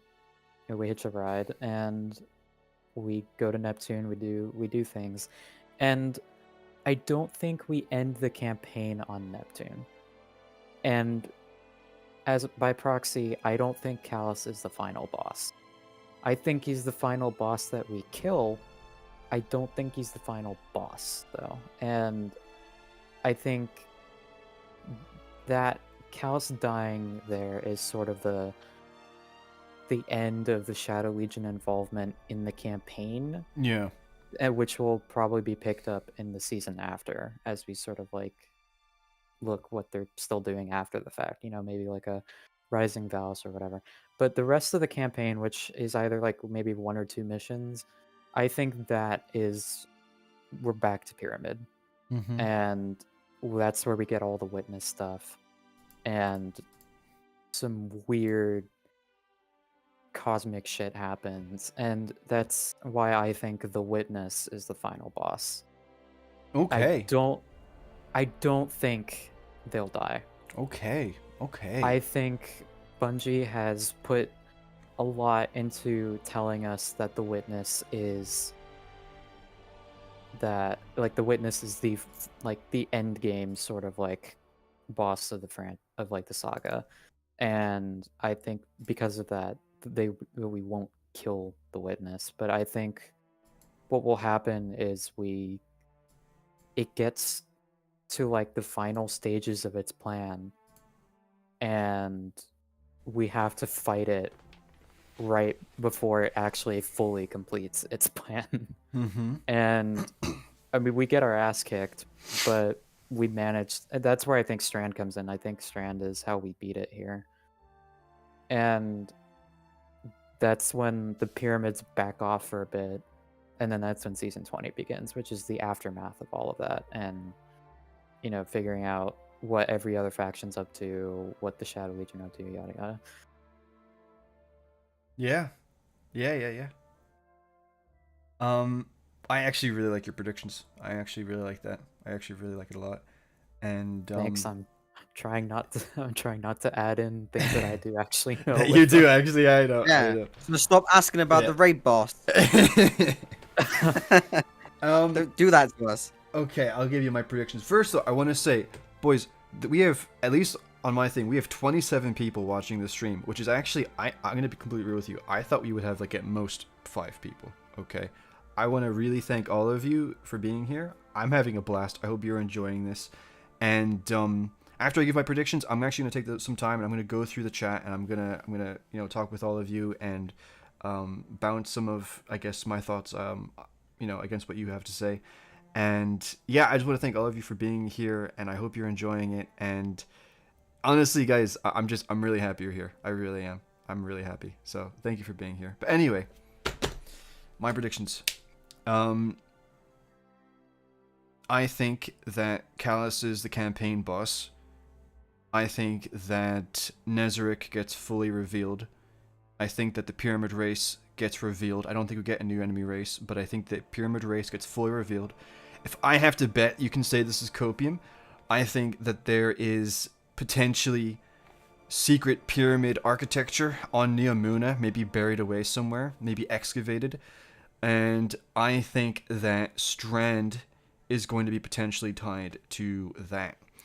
And I think that the raid, although I can't say anything about it, I think it's going to be hopefully okay. And as for the witness, I think, well, I'll tell you this. I will tell you this. Especially based off the Game Awards trailer, I believe that by the end of Lightfall, the Gardener will have been revealed. Yes, I agree. And I believe that there is a very good chance that by the end of Lightfall, we get our first official sign of the Winnower in some shape or form. And I would absolutely love the Witness to die. It would make me giggle. I would have a blast. Don't do that to me. Because I want the Winnower to be the final boss. Just leave our little monobarrel friend alone. Leave the walking fire Right, extinguisher. let me tell you, right? You know in Endgame, obviously you have Thanos, right? He's the big boy. Witness You know is the You Maw. know the guy who floats? The guy with no nose and he's bald? Yes. That's the Witness. Ebony Yeah, Maw. him. That's it. That's Yep. the Witness, dude. They Yeah. pose the same. To be fair, They literally post the same. Yeah. He's right. They do. Yeah. So I want the Witness to die. Do I think he will? I don't know. But yeah, those are my predictions. I actually do think there's going to be... I genuinely think, after seeing the Witch Queen Pyramid stuff, after seeing especially Andrew Kreutzer's picture, which, if you don't know, it's just of a dude, like an actual human being. After seeing the relic in the Throne World Pyramid that has the Latin alphabet on it, I think they're really close. Like, really close to just revealing everything. Cusp. We're on... And I cusp, I genuinely do not think that they actually... Because I think Bungie's excited as well for this, because they've been building this up for a long time. This is literally their, baby, you know? And especially... I mean, I'm not gonna go into He's some doing of it. it. But anyway... He's getting more excited. I think we're gonna get some things in Lightfall. I do. I genuinely do. I think there's gonna be my prediction is I think there's gonna be a lot of filler, especially in the main campaign. I think the main campaign there's gonna be a lot of filler. As a final note before I go to the chat, and we can take this time as like a break if you need to do anything as well or whatever. But my final point is, you know what we haven't mentioned, and it's really funny, and it makes The Tormentors. No. Oh. Isn't that We haven't funny? actually- Even his first guess. Are you ready for it? Go for it. The fish. Oh, the Poku, or whatever it's fish. called. What's it called? The Puka. the puka. The Puka. Mate, do you want to know why we haven't mentioned it? Because it's irrelevant. Almost like the character models of Eris, Morn, and Drifter. They too weren't in Beyond Light. Yeah, and the thing is, I literally... You know what's funny? My prediction, and I think I said this in a video, but I definitely said it. I said it with you, Brad. I wouldn't be surprised if the Puka is involved with Strand somehow, but I don't know. I don't know, dude. I don't know. Who knows? I don't know. You know Something tells me you know what's that funny? Lightfall's got something to do with Strand. I was educating my girlfriend on all the Destiny lore, and I was taking her through all of the cinematics. Yes, by the way, boys, I am no longer maidenless. It is a good day. It is a Wait, good is she in the stream right now?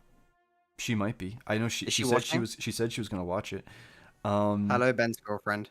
But anyway, she literally saw the fish. It was like, oh, I really like the look of that ghost, and I'm just sitting there like, oh man.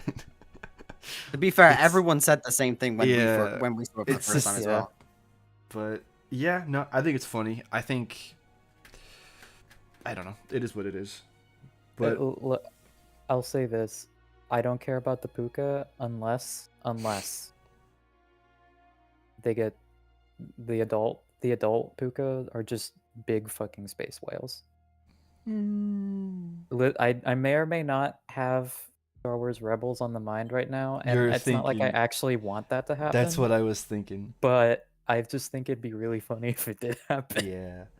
Wait, the Puka Yeah, Is the the- puka is the a raid juvenile. boss. Oh, okay. The Puka's Oh. yeah. The puka's the raid boss. Yeah, sorry. Spoiler alert. Anyway, are you guys okay to take like maybe like a 5-minute intermission? You guys can do whatever you want. You can you can chill here if you want as well. I want to go through the chat because I felt bad because people have been asking me all kinds of questions, asking us questions, and I figured we kind of have wrapped up this chunk of the Lightfall thing anyway. True. Yeah. And afterwards, I was wondering maybe we could look at and by the way, usually when we're talking about an expansion, Brad, we usually talk about Crucible. I don't think it's worth talking about Crucible because they're gonna make Crucible its own video game and sell that to us. Mate, we're gonna be blessed if they even give us one brand new Crucible map this expansion. and it's gonna be I don't know what's it gonna be. It's gonna be The dungeons. It's gonna be Pit of Heresy themed. Yes. Mate, where's my Europa Crucible map? It's been years. Where's my actual pyramid crucible map? I know. Where's my pyramid? I know. Where's my Um, pyramid? Just give me a pyramid scale jump ship. Damn it! Just give me a yeah, exactly. I'm surprised we don't even have that. To be honest with you, mate, we're entering an expansion where the Cabal are now called the Shadow Legion, I know. and they're still using Skyburner's Oath. I know. What's happening? I know. They've just got coffins on their back. I know. Yeah. Okay. I'm gonna just take like 5 minutes to go through this, and Mate, afterwards we alright, can go into the the seasons maybe. Imagine the Cabal, right? Imagine, we're getting like the 100 like exotic reworks or whatever, the little changes or whatever. Imagine Skyburner's Oath is one of them, and the Cabal suddenly become the most OP class in the game. Oh god, what a terrible way to go. Yeah, all right, read your comments. My bad. So first off, we have Concept Center with another 10. Dude, I really appreciate that. That really means a lot, man. Saying having a blast. Thanks for a great lore and predictions talk. Keep the vids and the podcast coming. I really appreciate that, man. That really means a lot. And yeah. So like one thing I will actually just kind of get out of the way is I did kind of do a disappearance, and no, I wasn't Sunset, but I did have one foot in the content vault. Maybe it's always a struggle staying away from Luke Smith. But anyway, life just was really tough. College was really tough, and I ended up kind of having to make a decision between college and focusing on content creation, and I just wasn't in a place where I could really do the two. And yeah, that's all I'm really gonna say about it. But things seem to be getting a lot better now, and I'm really excited. I'm really excited for the future, and the fact that even after all of this, I still have all of these amazing people who are interested in hearing what I and my friends have to say. I'm very, like when the game is like really bad, and then you have like the 3 people who go to Bungie's studios, and then they come back and say the game is going to be the best it's ever been. Well, that's kind of how I'm feeling right now. But anyway, so let me see. We have so Felix, with your Nezric question about the Nesquick and the Nescafe, I'm gonna talk about that in the Season of Plunder part. I'm pretty sure we're not done with Nezarek yet, and he's still out there, Felix. I agree. I feel like they used... Felix says, I feel like they used all their most capable team from Shadowkeep and Beyond Light seasons to make the Witch Queen DLC. Meanwhile, Witch Queen Season Pass stories aren't hitting me as good as previous ones. That's fair, and I think we're also going to be talking about that. Shadowkeep and Beyond Light weren't good DLCs, but they had amazing seasons, and I think that's also fair. Meanwhile, I feel that Witch Queen seasons are almost on the Curse of Osiris / Warmind level. Also, Felix, I have to say, I mean, it's been a while since we talked about. I remember you said you kind of weren't. I mean, you're free to play, right? You don't even really buy the seasons, if I remember correctly, but you still kind of keep up to date with it, which is really, yeah. Would you mind taking a look at the Discord at the meme section? Because I don't think that's T. Yeah, I'll do that, clone, for sure. Seraph season for now feels fine. Haven't seen today's cutscene yet, but at least another idea from D1 comes back to put Rasputin into Exo body. Yeah, yep. More than 10 people after such time. Dude, it's actually blows my mind, dude. It blows my mind. I like the Seraph season, the Seraph story so far. Yeah, and we're going to be talking about that. I think there are some things that are good and some things that are... Yeah. Too bad copyright incident hit his channel. Oh yeah, that's about Archival. I hope that the music returns to Archival Mind. And then Concept Center, yeah, he says, Archival Mind, thanks for the great tracks. Downloaded many just before the copyright incident. The Vow of the Disciple raid songs are amazing. True. My favorite, actually, is Drown in the Deep. Love it so much. Especially the full version. People saying hi. And where have you been? I have been staying alive. Well... Beyond Light hyped me up very much with Stasis as a crucial moment for Guardians. For Witch Queen, I didn't know everything well from the lore, so I don't know. But Lightfall, oh boy. The original Lightfall screen reveal with the working title and pyramid right on the Traveler. I wanted this kind of light falling. Not a night city on Neptune in 2977. Now my entire faith lies in Final Shape. And that's sad. I think you're fair to say that, but I think it's sad. As this one guy wrote under the fan-made theme, I'm genuinely scared Bungie can't copy my ideas because I have no idea what is going to happen. And then T28 Super Heavy Tank, what a hero, says, hello people.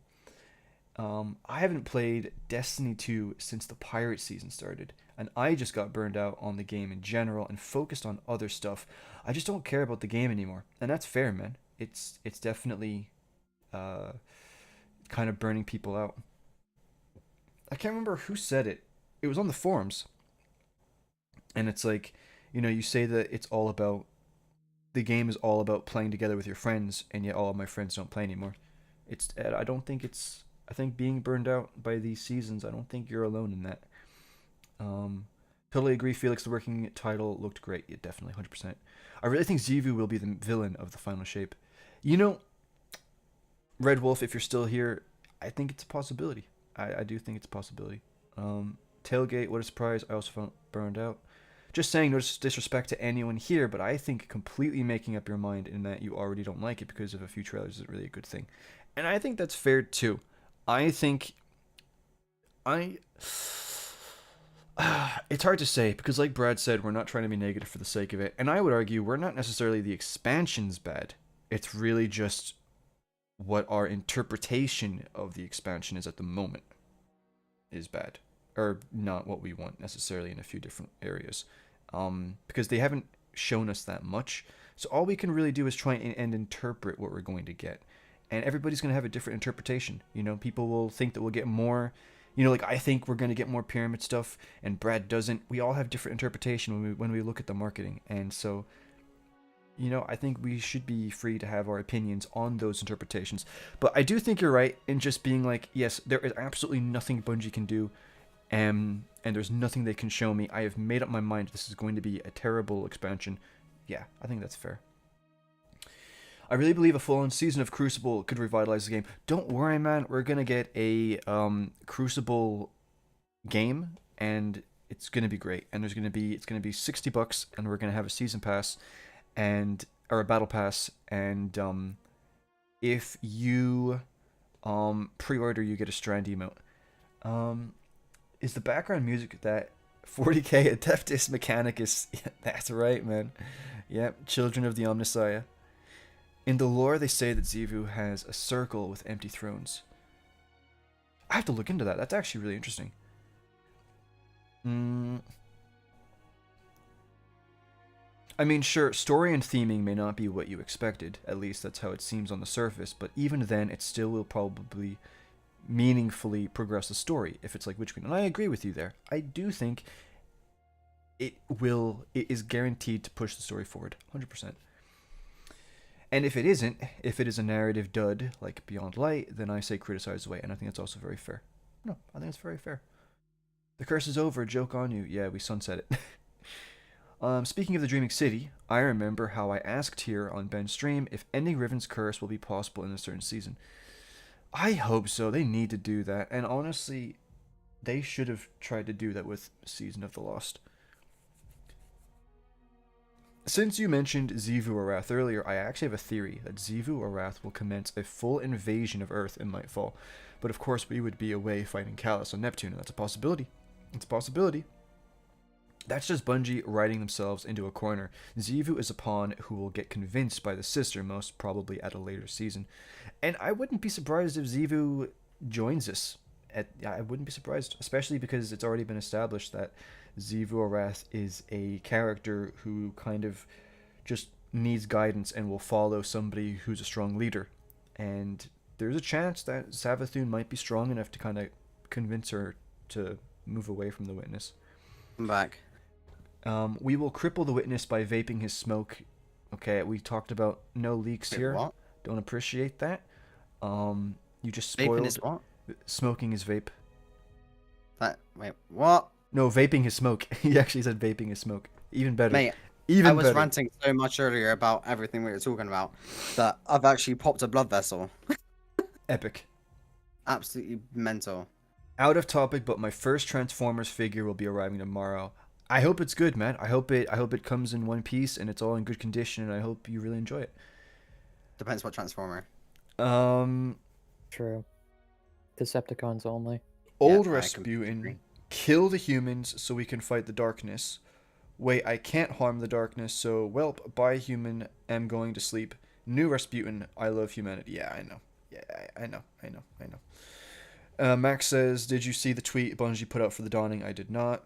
Errol I says... sent you a screenshot. Okay.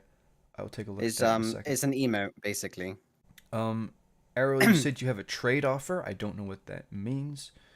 Max says it had a bunch of guardians. Oh yeah, I'll just see the screenshot.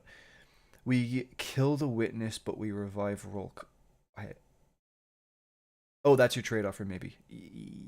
Yeah, I would do that. I'm gonna send it to you as well, Archival. Reuse faction. I know what he mind might have you. talking about. Can't believe Bungo turned Nezarec into Nesty. Yeah. Bro, Callus is massive. He will fall on you, and you won't be able to come back. Wait, did someone say that Nezarec got turned into an NFT? No. Let's make Witness dropping Aphelion from the air on the last city, forcing us to evacuate ASAP, and see how the last city gets nuked multiple times from afar. That's another thing. Aphelion's, yeah. I think Aramis won't be a villain after this season. I don't actually know, but I think it is gonna happen where she stops being a villain. I think it's being set up. Well, Aramis? Mm-hmm. It does kind of feel that way. It Yeah. does, yeah. I already know my visions and predictions are always a wild fantasy, but hey, who has never dreamed a little? At Venextron, besides Destiny, what game franchise lore are you guys invested in? For me, it's Assassin's Creed and Legacy of Kain. Game franchise... What game franchise lore am I in? Bloody Outriders, mate. Oh, stop. Halo, actually. I really do care about Halo lore. I know it's not like a game, but I'm really massive into Warhammer 40k lore. I really love it. Gotta love that Hogwarts Legacy next year. Oh, yeah. Love that lore. I like the Dark Souls stuff. I like all that lore. And I'm trying to think of any other games. I think that's pretty much game-wise. I'm sure I'm forgetting something, but what about you guys? Do you have any game lore stuff that you're into? There was one. Well, the first game that I really heavily invested in when it came to lore, believe it or not, was actually Portal 1 and Portal 2. Oh, fair. Mate, I Mm. was so heavily invested into the lore of that game, it's actually insane. It's just amazing, and that's actually it. Those the games and Destiny. What about you, I Archival? think I think Halo is the only other game I'm like super like into lore wise, but I do like and occasionally read the lore of games like Mass Effect, Dark Souls. I've dipped a little bit into Elder Scrolls territory. Um, I remember uh, Doom 2016 and Eternal Oh, piqued my Doom lore. interest a lot. Yeah, Doom lore as well for me. Doom Yeah. lore, yeah. Wait, Ben, weren't you more of like, didn't you have some interest in WoW lore as well? A little bit. Like I am interested in WoW lore. Like I've watched videos and I've learned stuff, but like I I'm not like super like, oh, this is so sick, you know. What I do want to get into though is Final Fantasy 14, 100%, because I just all I hear about is how insane the story is. Um, Oh, um, it's just insults to the brain. I actually enjoyed from what I've played. I don't know about lore, but the Lost Ark stuff is actually interesting. Yeah, I really kind of want to get back into that, to be honest with you. And the other disciples will be there too. Xivu and others will be there too. I'll be surprised. Maybe. We got an ice cream truck that's giving us. Okay, dude. Okay, yeah, yeah. An ice He cream. he, Wait, ju- what? he Read that. basically just called the European pyramid a big ice cream truck that gave us the ice cream, which is stasis. Well, I mean, It just pulled up and it was like ice cream. what lies beneath the ice? Have you seen the new Mr. Lightfall Whippy. trailer, Venextron? And I am probably going to do that clone. I just think like I haven't really watched anything, but I think it's the gardener. I think it's the gardener. Wait, And you've seen the trailer? hello, stinky monkey. I think the Egyptians things are coming back around. Also, I think Pyramid and Witch Queen was good because it really introduced us to the other players who think they're making moves. It's the Tomb of Nezarec. I don't know what you're saying is the Tomb of Nezarec, but I mean, yeah. The H.R. Geiger image. I'm gonna have to think about that one.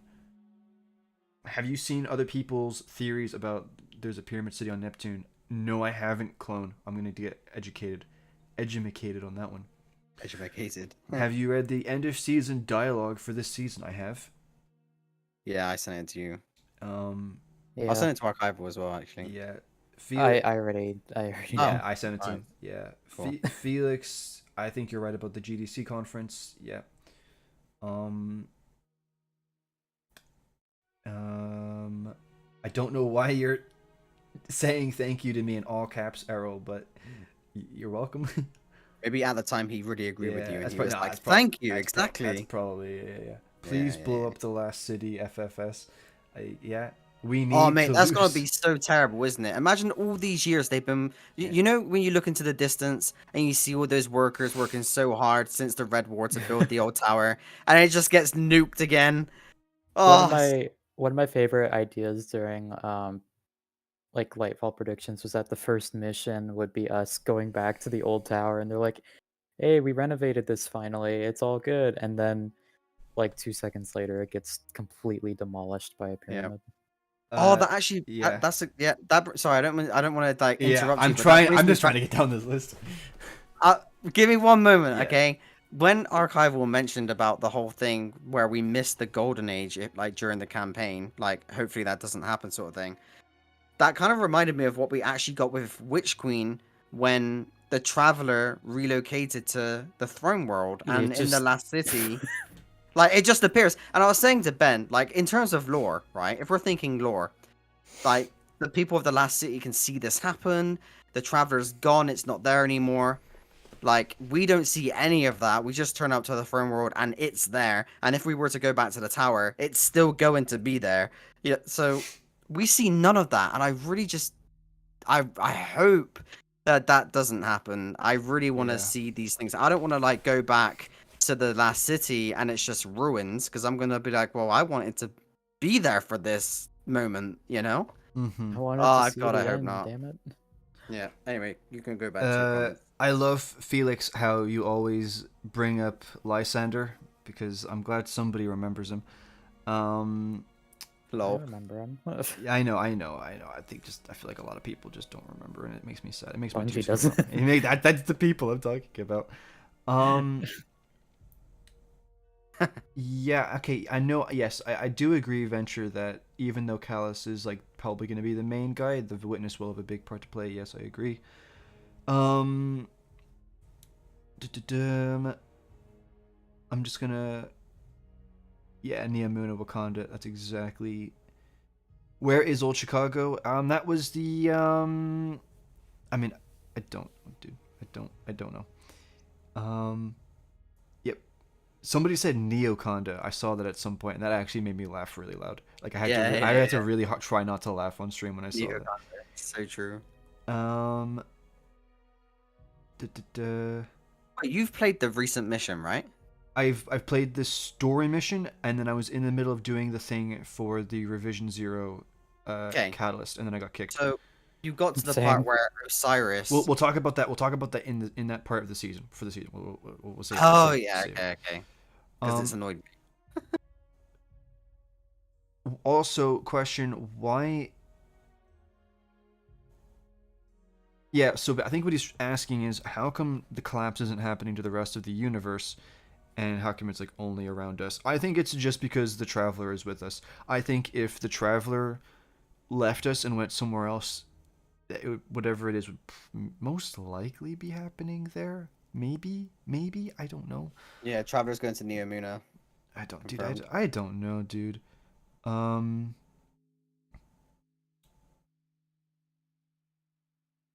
Hey, Felix, I'm really glad to see that you're talking to people, man.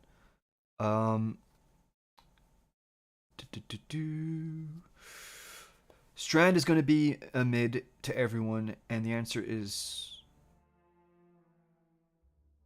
yeah, and the answer as to what it is will be yeah.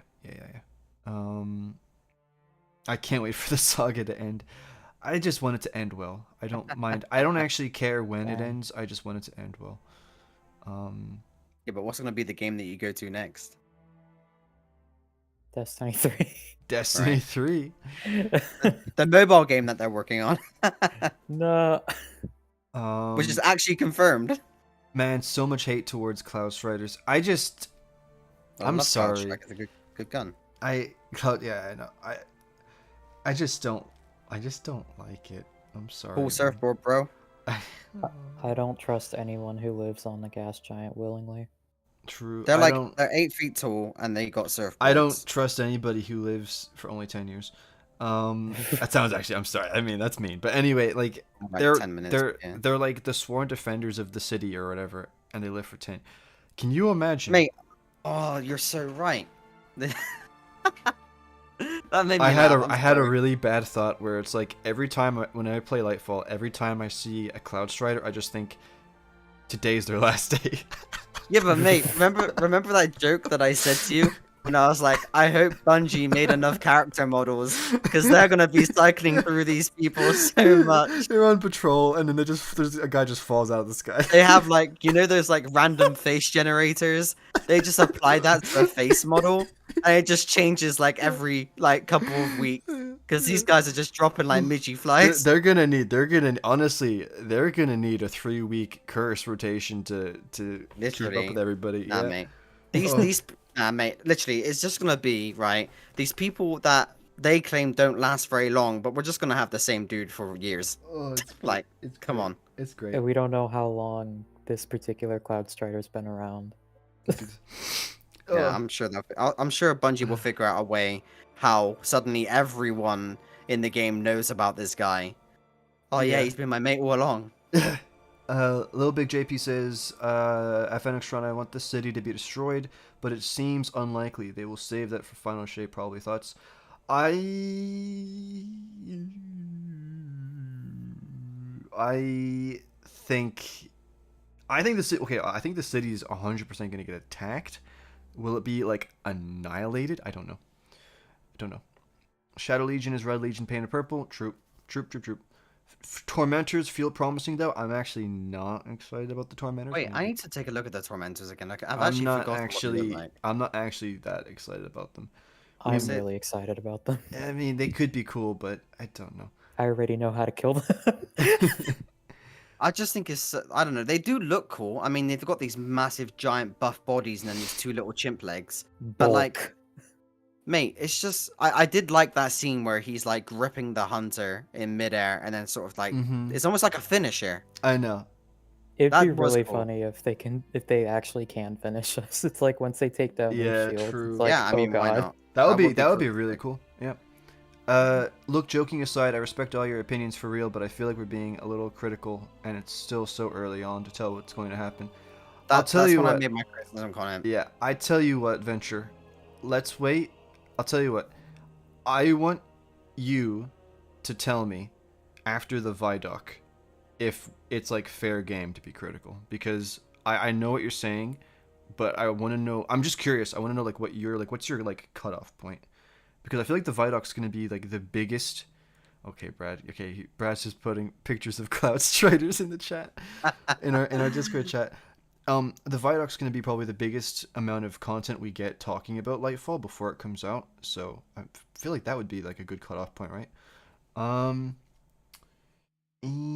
If the entire dark and edgy stuff will be in final shape, count me in. It's just about consistency and coherence, because, like I said, I still believe in the pyramid race. And if you introduce them and you have the witness and the winnower and all of it's getting explained in the one thing, I feel like it's going to be just really confusing for people. And they much. need to make the main story, and this is just the way it is, they make the main story accessible for everyone. And then they put like the other stuff in the lore books and in the other quests. And I'm just really scared that if they have to fit all of it in the one expansion, they're gonna start cutting out a lot. Yeah, true. You guys are focusing way too much on the setting. Y'all realize that Bungie is going to bamboozle us by beating us down bad. Yeah, it's just we'll see. So the game is called Stockholm Syndrome 2. True, and yet many people are still leaving the game. I think the setting is made to steer us away from what is really going to happen. We are going to lose, and I mean lose. I also think we will get revealed. The other disciples and the new race once it gets its hand. Yeah, okay, yeah. I have a feeling Strand is going to be on Pyramid Tech, just like in Beyond Light, when we were test playing Stasis in the story mode. Yeah. Well, we kind of do already know that from the Witch Queen, to be fair.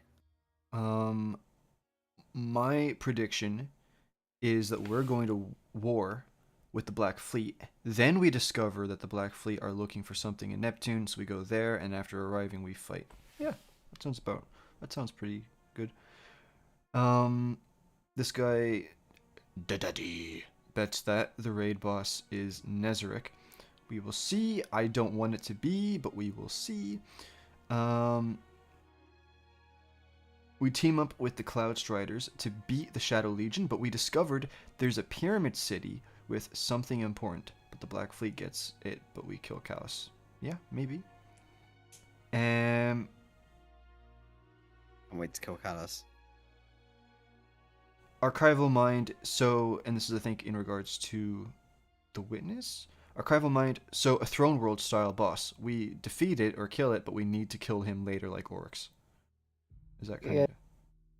Kinda, but like not in the same way where like you kill the Oryx and then you have to kill him in a raid. Mm-hmm. I think the Witness, I think the point of defeating the Witness here is like it goes like this. The Cabal had to nerf us to win the first like battles of the Red War.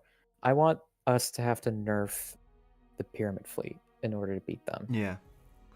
And I think doing something to nerf the Witness, that's kind of what the point of that first fight would be. Because I think we will fight him at the end of the Final Shapes campaign, and that will be the actual kill.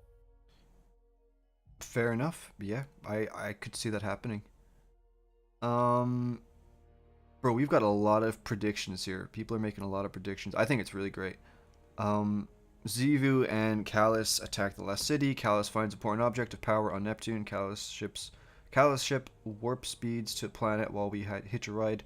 Witness looms in the background. Callus dies.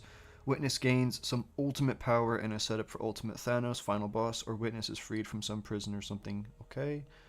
Oh, actually, what's interesting... So I don't know what the context of this is, but Felix says, ouch, Archival just reminded me of something again, and then he says, I mean, that wall with symbols in Valve the Disciple. Yeah, he was actually talking about that. Yeah, I think that's what it was. Just because that laid out, like, the Witness's plan in detail. Okay, bro, you did not wait. You're being facetious, right? You did not wait 100 years for me to come back, okay? Now, would it take me ever 100 years to come back? Maybe. We'll see. I mean, if you want me to, I can try and we can see what happens. But, no, Wow. It was not 100 years. It was not. Let's do it. Season 20 will be about war with the Black Fleet, and we must do stuff on planets to make a stand. But over time, we're going to slowly lose till season 24, where we'll have to regroup and plan. That's a fair point. And actually, Clone, remind me to get back to that, because I think that's actually what you're talking about there is actually connected to something that's really important. Even though I don't care about Destiny as a game anymore, this podcast is just good ASMR. Okay, dude. Alright. See, audiobook. What did I say? Yeah. I called that. Papa Winnower joined the chat. Winnower is better than Megamind. I agree. Strongly believe the Witness will be in the raid for Lightfall. I think the Witness might be the final boss of the Final Shape campaign, and the Winnower will be the raid boss. Actually, yeah, we'll see. Yeah, and I think Aramis is the final boss for Final Shape. Yes. Shush. The Destiny story is overhyped. For the last few years, they didn't even know what the darkness is. That second half of it is true, and I think it being overhyped really depends on, I guess, your own opinion on things. People are congratulating me for no longer being maidenless. I know, it's actually really good. It's 10 out of 10. Congratulations, Ben. Thank you. Yeah. Mrs. Venextron. Yeah, so, you know how, like, I'm Kingus Bingus? No. Okay, never mind. Why would you say that? That's so weird. You absolute weirdo. You're right, I am the Kingus Bingus. Anyway, no. There you go. I'm the Kingus Bingus.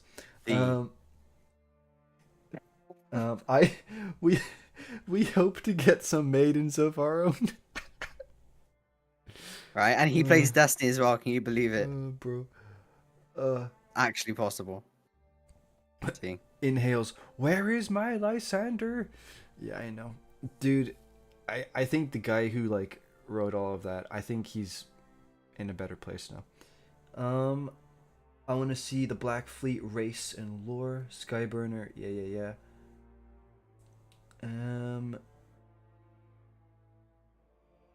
Concept, you actually, I don't know if you hear Concept, but yeah, I was kind of, yeah, I was wondering. Sad Halo is hurting now. I do love the lore too, just forgot most of it. Lost Ark is not doing so hot right now, but I am hearing in the next 5 months or so they'll be in an okay spot. Yes, I have been hearing about that. The 9 are ancient Egyptian royalty. Trey, I like the way you think, but I don't know. I actually, there's a lot that I want to talk about in regards to the 9. It won't be in this podcast, but it's going to be interesting. You'll see the Nezarec Temple image show up when you look it up. Okay. Did you see So the leaked raid boss? Cloud Striders are the children of Rasputin. I don't oh, that makes think perfect sense. I don't think so. Did you see the leaked raid boss image in the Discord? Yes. Can we eat the Tormentor? Me and Drifter, you can try. I did hear that the Veil will show up in Lightfall, but I highly doubt it. What was that? I know. I just moving on. Tormentor tacos, yeah? That's gonna be the new Christmas event. That's exactly it. What upcoming 2023 games are you guys looking forward to? For me, it's Spider-Man 2, Assassin's Creed Mirage, and Starfield. Oh, mate, I've got quite a few, actually. Starfield actually is one of them. I am excited for that. Are you not excited for Starfield, Ben? No. Really? I have the better version of Starfield called Star Star Citizen. Okay. Yeah, sure. Try running it. It runs me. It literally, mate. I Star lose weight. Star Citizen was the reason why I had to upgrade my PC. Like, what the fuck? Yeah, I mean, I'm looking. Lightfall is a good triple A game coming out next year. What are you February looking 28th. forward to? Yeah, and I know you're looking forward to Hogwarts. Yes, I am. I am memeing on it quite a bit, but I am looking forward to the whole Hogwarts thing. I Yeah. feel like they've missed an opportunity with not making it online and purely single player, but yeah, I mean, it's gonna be a bit difficult to get into that game purely because it does come out like a week before Lightfall. But yeah, I mean, it comes out February 10th, mate. So yeah, I mean, I'm excited for it. I'm not gonna pre-order it, obviously. But I'm sure I'll play it at some point.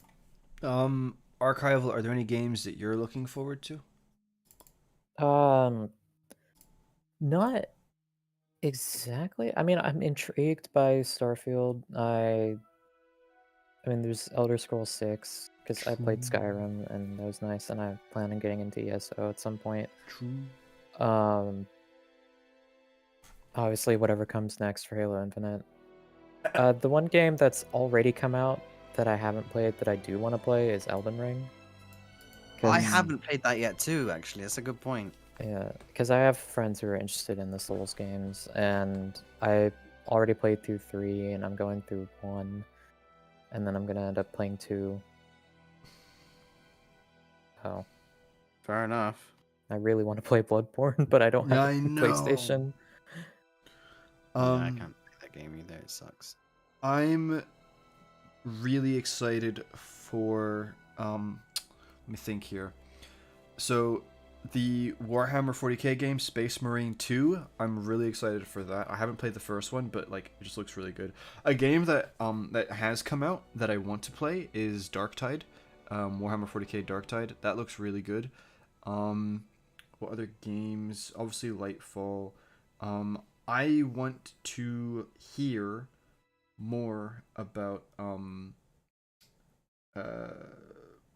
Starfield. potentially the new Doom game if they make one. Oh, really? Yeah, and also I really want like a big Elden Ring story DLC. I would like that. Is there anything? Oh, that reminds me. Yeah. Someone managed to get. I need to actually look into this more, and I might be wrong, but I'm fairly sure I'm correct in saying this. But someone managed to get Destiny 1 on PC. Yeah, I know. Yeah. It's a work in progress. That's another thing as well. I do want that. And Imagine that comes out in Destiny 3. Sorry, in 2023. yeah. I don't What's know. this? Any other games in like big franchises? Let me have a look at my wish list. Um, I've had Destiny running in the background this Yeah. entire time. Oh my god. Obviously, like whenever Star Citizen makes big updates, that makes me really excited. I think that's gonna Ooh. be. I'm excited for the new Spider-Man 2 game Oh yeah. with Mhm. Miles Morales. Because that was a massive hit Oh. for PlayStation, wasn't it? True, it was. There's the people who made The Division. Actually, they've been making a Star Wars game. It's like an open world Star Wars game. I'm really excited for that. Oh, that's cool. Jedi Survivor. I'm really looking forward to that. Yeah, Wow. So the guys who made Division are making a Star Wars game? yeah, man. That actually might be pretty Which good. explains why The Division 2 has been dead for so long, because they're all working on a different game. What even is the Division 2? Wow, it's almost like the seasonal model for Division, Destiny. the sequel. Yeah, true. Okay. You're right about the. Okay, so Venture says that a good time to judge an expansion is around the third trailer. Okay, yeah, fair. Well, I mean, the next big thing that I think we're really gonna judge Lightfall off of is the Vidoc. Yeah, based on the length of this season, we'll probably get a Vidoc in sometime next month. I hope so. Some people say it's gonna be early Feb though. It could be. Wasn't the Vidoc for Witch Queen also in the same month, like 2 weeks before or Yeah, something it like was in that? February as well. Okay, I hope it's January. The sooner the better, as far as I'm concerned. But I really I'm hope guessing that late like January. I don't want like we. I feel like we've already got like enough Strand. Anything else for Strand now, just leave it for the expansion. Yeah, show me the show me the Cabal, I guess. Yeah, mate. I want to see more of that Skyburner's Oath. So I'm pretty much up to date now with the chat, which is actually that was great. So I'm gonna take these few, and then we're gonna jump into the season stuff. So, um, so Oh, I can't wait Venture, for I don't know this. if you're here, Venture, or not, but thanks for hanging out, man, and thank you so much for your donations. I really do appreciate that, and I hope to see you again, and we can talk again. Um, the new Mass Effect, I have absolutely no idea. Dragon Age 4, absolutely no idea.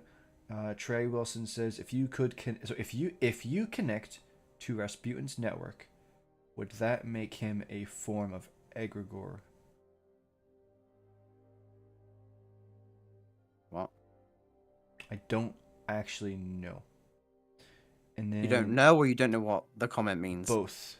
I'm trying to Yeah, think about same. it. Well, if you go by egregore definition wise, then not really. Okay. I mean, going by what Um, we know of Egregore, based on the lore of Destiny, I guess Yeah, I would just I don't say, know. like, no. I think he means in terms of like how egregore works, but I don't know. I don't know. I mean, have you read the lore between Drifter and Eris Morn? Yeah. I would maybe say no then, but I don't know. Um, Inika says the veil statue represents the gardener getting covered by a veil, which is the end goal of the witness. I actually disagree with. I actually disagree with that.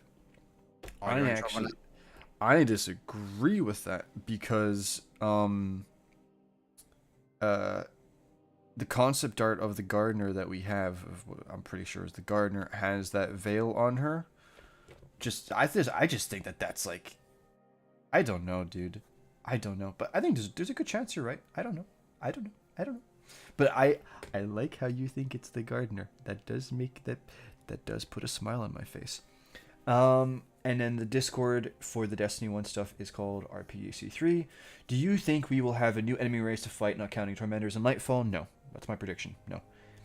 Watch the new cutscene? I did. It's all math, aka paracausal. Compare it to the Guardian Glycon on the Glycon. Mechanical egregore. Yeah. Ugh. I can't. I don't know why I can't do it. But anyway, Alex, hi. The Drifter and me. Can we? Can we smoke some egregore? Okay. With all that being said, I want to talk to you guys about the seasons. And let's be honest, the seasons aren't that big. So, some, or especially like Season of the Risen, it's like, but I know for me, I'm most excited for Haunted and Plunder.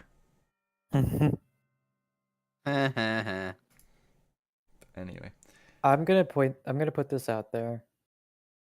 Until Seraph is done and I can like fully compile my thoughts on it, Risen is the best season this year.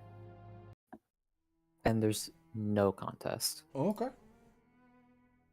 I actually kind of need to remind myself of.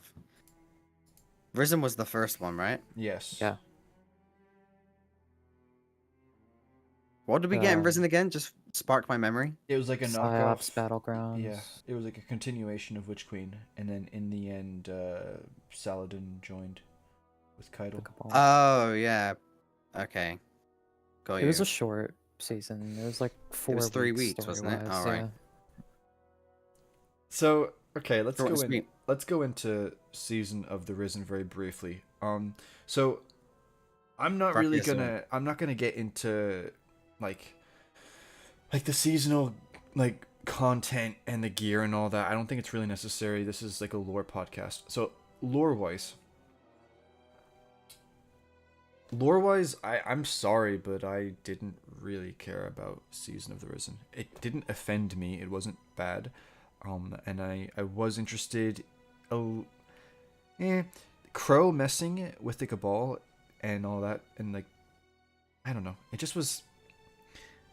It didn't really do much for me necessarily. Now that being said, like I said, it didn't do anything bad.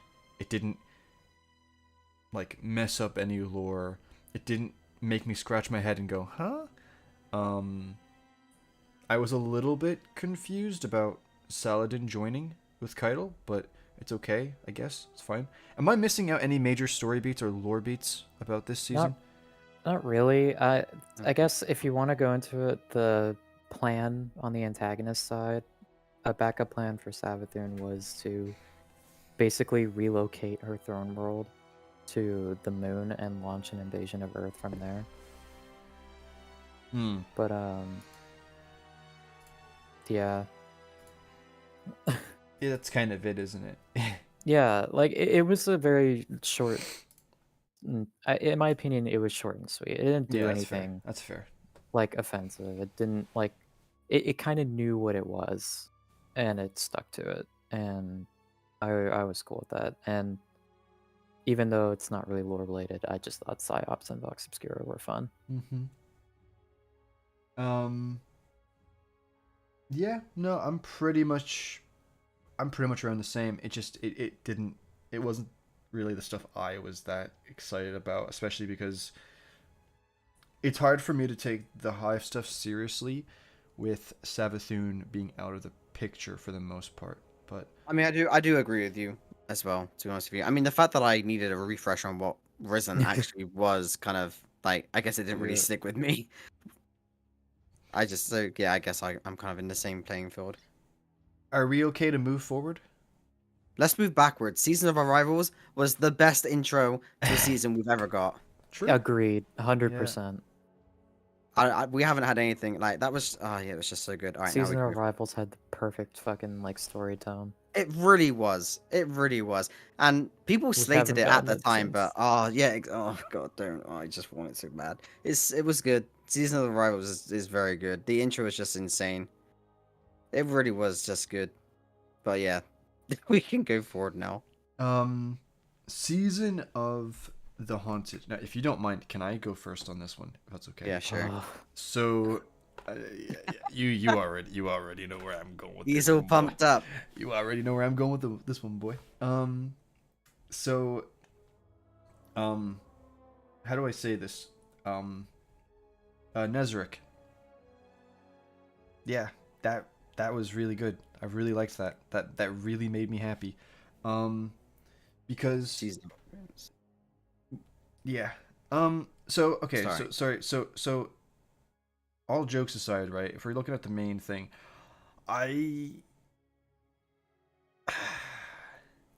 it's not that it's bad, but I just don't care about it, and that's the whole like therapy thing.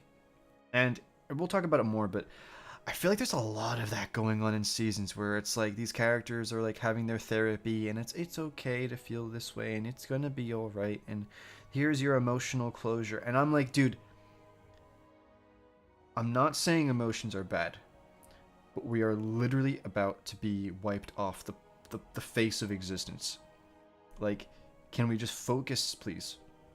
And I felt like Season of the Haunted, especially with the whole, like, the only one that actually for me was good was Aldrin, really, because number one, I love Aldrin as a character, and it's something that's relevant for the player character because they actually knew Aldrin, you know. And I really liked that. It was really good.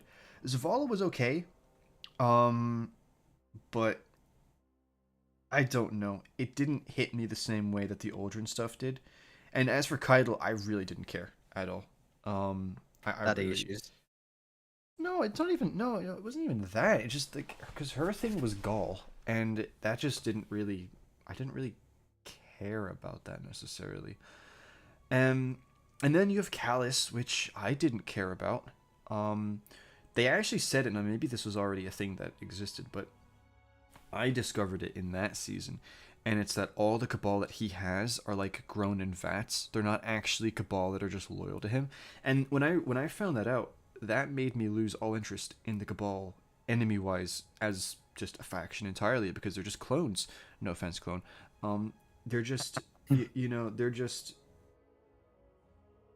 they're basically just robots that were just fighting. They have no Bloody Transformers, mate. they have no emotions, no free will of their own, really. They're just knockoff Taken or Scorn. And that just makes the Shadow Legion even worse. But anyway, the Callus stuff didn't care about. The only thing at all that I was really like, yes, was the Nezarec stuff. Because let me explain why. Because when they make a weapon, and there's nothing about it that really has anything to do with Nezarec apart from the lore and the name, that's when you know that they are making sure that the wider audience, that the casuals, know the name Nezarec. And that it's something that's actually like there. And that made me excited because just seeing that name on that weapon solidified to me that yes, the character is going to be coming back because they're making sure way in advance that people know so that when they, because like for example, let's just say they never did this, they never made the glaive, and let's say they never did the, even if they only did the ornament for the chest piece, and they didn't do the stuff in Season of Plunder, which we'll get to, they could release the Nezarec stuff in Lightfall, whatever that is, and I would genuinely be like, yeah, I'm actually kind of okay with it. Like, I'm not shocked or surprised because I've kind of been expecting this for a bit. But there would be a lot of people who are like, wait, this character's real? This dude is actually somebody who exists? I thought he was dead. Like, what? Like, what? I'm confused. So them making the glaive in Season of the Haunted, for me, was like, okay, this is confirmation. This character is real. They are continuing this story, and it's potentially going to be good. Now, the only thing that kind of crapped into my cornflakes, so to say, was them calling Nezarec a disciple, because they say he's a disciple, and yet every single bit of information that we have about the character goes against that. Everything, his power level, his personality, history, everything that you can dig into and that you can look at, it goes against the idea of him being a disciple. It doesn't make sense. But apart from that, I was really excited. Also, you could say that this is me going a bit deep. It was around the same time as this when I found, or my friend found it and showed it to me, the Andrew Kreutzer pictures. Now, when I say these, I'm talking about, and you can actually see, I made a video of this, he basically made pictures, released them, and hid them. They weren't tagged as being Destiny 2 art. And these were pyramid ship art with, like, it was inside a pyramid ship room, like architecture wise, and there was just a statue of a dude. And the dude was, or a girl, I don't know what it was a higher quality version of one of the statues that exist in the current pyramid ship architecture. And, you know, I emailed him about it. He had a public email, and he deleted it, and that was it. So it was around this current time, and when you read the lore of Nezarec's Whisper, the surroundings of where she gets the glaive kind of sounds a lot like the area in that picture. And I'm not just saying it because I'm whatever, but like, just it kind of, you know. But anyway, it was really good, and then that made me go on a whole other quest about this what's the term? It was this sinister red energy that throbbed like a heartbeat. Like, it was really, really good. And that was what got me excited. And then we got the Church of Nezarec, which was nuts, insane. It's pyramid ship architecture that was used to create this church. And that again goes against him being a disciple for me because you have the first disciple, the number one disciple, Rolk. And what does he get? He gets to blue tack his little souvenirs on the wall and hope that it doesn't fall off, right? Nezarec gets a full on church out, like made out for him. And as the next season, even like it's a chantry, which is like kind of like for a saint who's already dead. And and I still need to make a video on that, but especially when, because there are people who are like, well, it's actually a church that Nezarec made for the witness, and Nezarec would worship the witness in this church in the Moon Pyramid. But then when you look at what a chantry is, and then in the next season you realize Nezarec was in the Moon Pyramid and buried there, that just confirms that the church was made for Nezarec. And there's a good chance it was actually possibly made after his death. Which is just insanely cool. I just love everything about that. And that to me was just a really nice detail, that area. And it was really what I was looking for. But anyway, that's my ramble. Callus becoming a disciple, I couldn't care less. The therapy stuff. And that's me. That's my ramble done. I'm sorry. Anyway, Season of the Haunted, story-wise, what do you guys think? God. Uh, I'll let you go first, Archival. Alright. I was very mixed on it. Or actually, at first I was really excited for it. Because I wanted to see where all the Callus stuff was gonna go, and I was confident that he was gonna die. I was wrong. But True.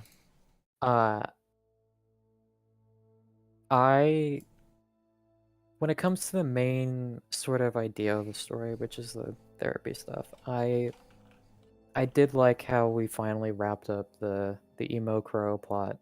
Mm-hmm. By this point I was starting to get really tired of it. I'm glad they brought up Fickrol. I want to see him again one day.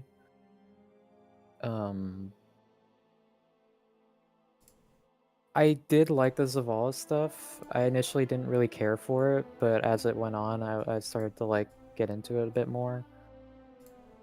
I was actually intrigued by the Kydal stuff, not necessarily because of Kydal, but because of Gaul. Because Gaul is one of those people for me where I wish people would talk about him more because of the things he did. And while most of his life was more or less just being sort of a directed weapon in Cabal politics, what he did at the end of the Red War is something that I will always remember. True. And I just wish people talked about that more. You know, he literally became pure light. He literally transcended. But it was nice hearing Gaul and Callus's voice. I always liked how smooth their voices were. True. That being said, I really wish Callus died. I really, really wish Callus died in Catharsis, because I just, by this point I had played through Duality, I had played through Haunted, and I'm just like, okay, so we have all the character stuff for Callus out. We're done with him, right? Right? Yeah, I know. And then he did, and I'm like, oh. And then he got revealed as Lightfall's enemy or antagonist. I'm like, oh.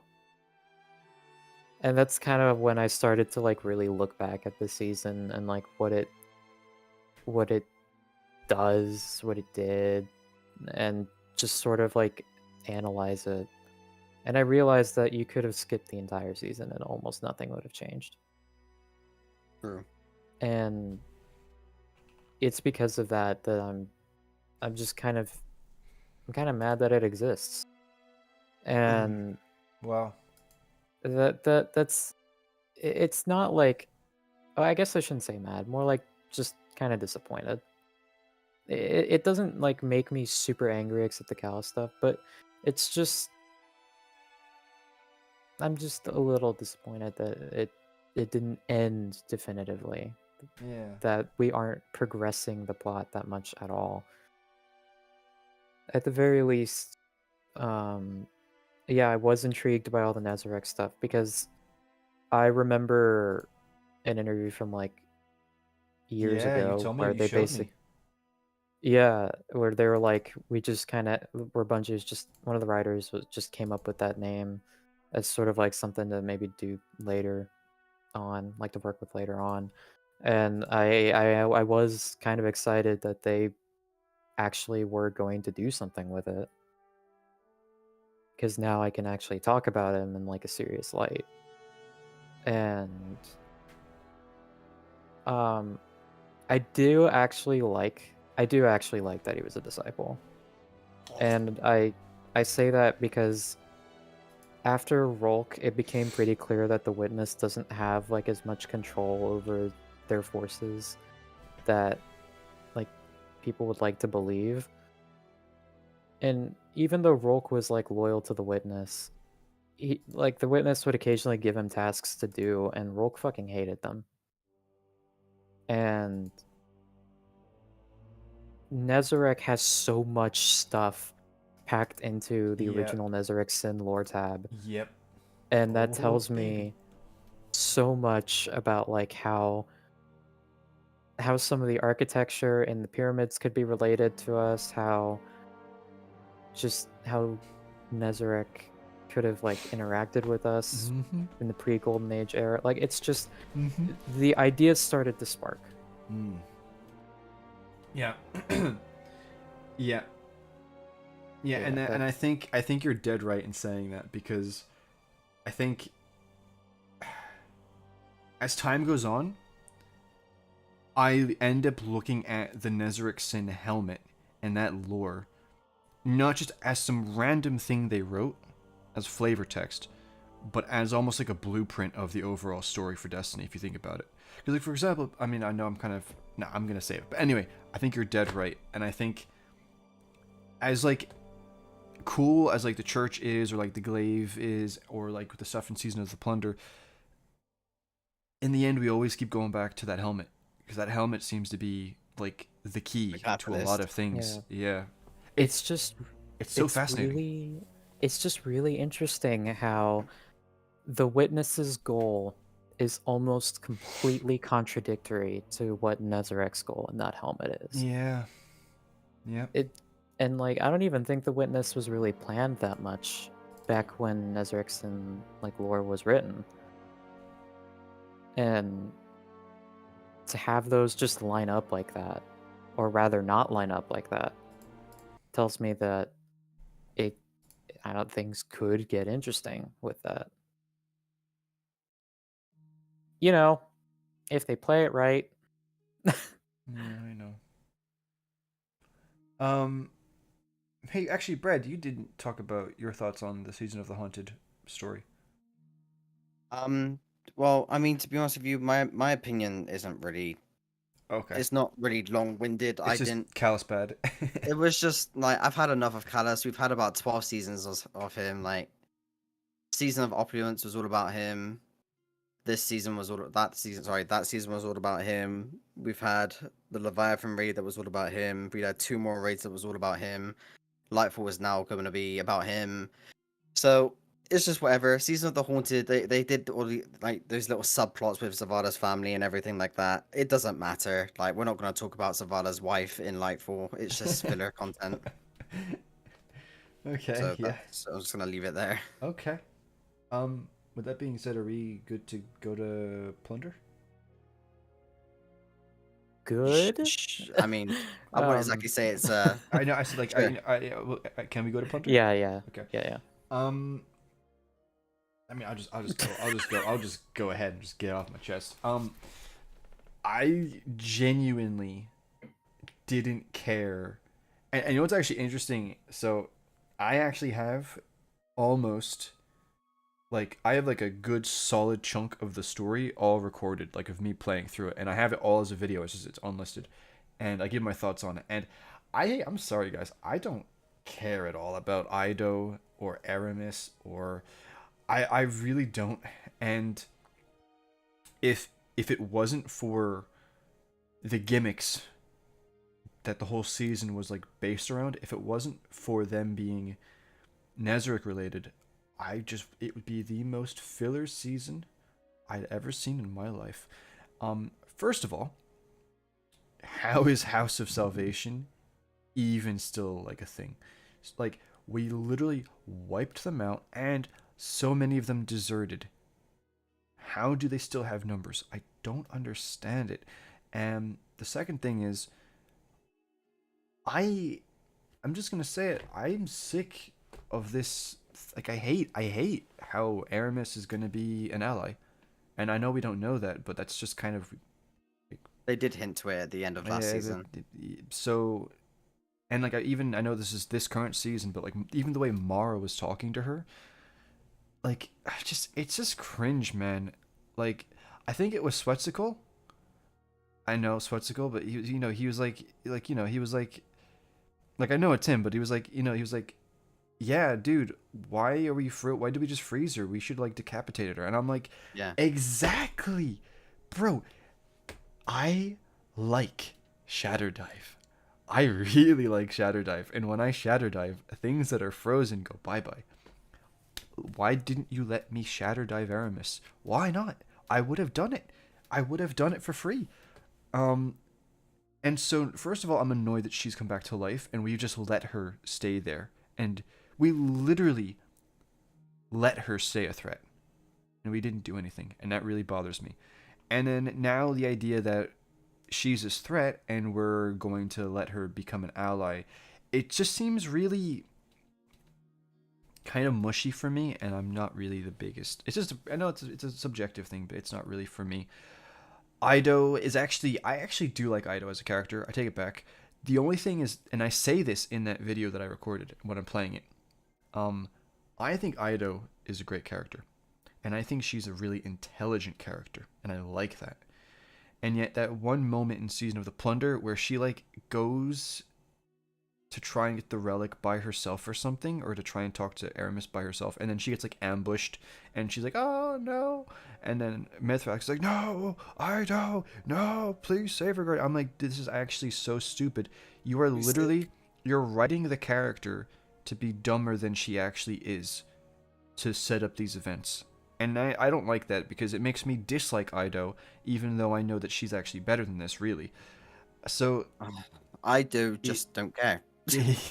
I don't care.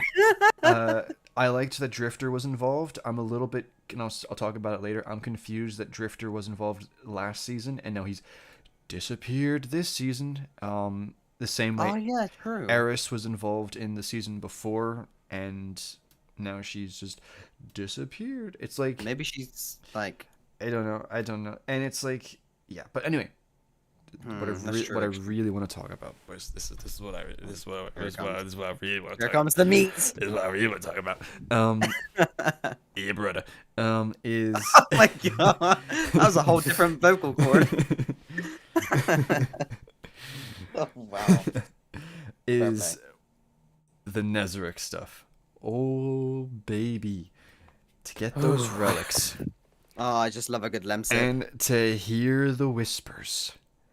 And to just dig into it and to theorize about it and to, it just is great. It makes me feel like excited that, again, I love seeing things kind of secretly put in place, and then they actually like build off of it and they progress it forward. And that makes me so excited. And at the same time, again, that season just made me question, how on earth was this guy ever a disciple? Rolk, like I said, first disciple, probably the most powerful disciple, theoretically. I mean, he's alive and Nezarec isn't, right? But Nezarec has said, it's like his relics have pure darkness energy. Saint 14 talks about it. He gives another term. He says primal darkness. And all of these things, the good shit. That's the good stuff. Oh, yikes. Anyway, I need some of that right now. Anyway, it was good. I really liked it. And then we get the Nescafe, and I think, do you know what I think? I actually don't care. I don't care. People come to me and they're like, oh man, what do you think about them turning him into coffee? Or, oh man, it's so bad that they did this to the character. I don't care.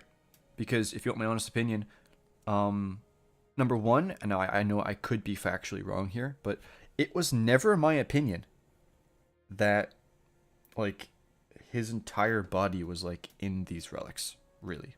And at the same time, I don't think like what you think he comes back to life by them putting him together like Lego.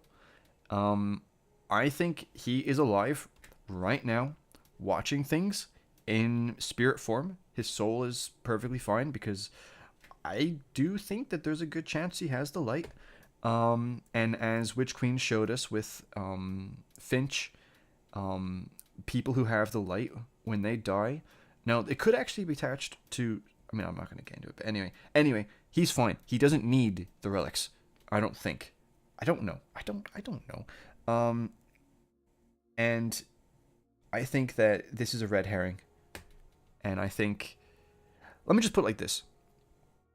You have this happening, and then you have on the Bungie store the Nezarec helmet that you can get, which I have sitting on my desk, and it says Nezarec's like power, or Nezarec's whatever, knows no reaches, knows no bounds, or whatever. It's like all guardians are at risk because of his power. It's like, and then you have things like the also from Season of Plunder, you had the fusion.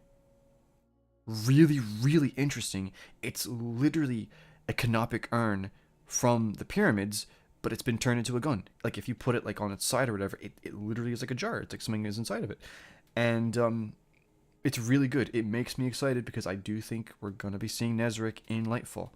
And so, although yes, Season of Plunder, absolute filler, don't care about it. The Nezarec stuff, that's the good stuff, yeah, brother. Anyway, sorry, you can go on. Got that off my chest. That's the most I'm going to be speaking about a season, right? By the way, that's the most. This season is Season of Sorrow. I'm going to be saying very little. Can you make me mod? How do I do that? You have to go into your YouTube settings. I don't know. 1 second.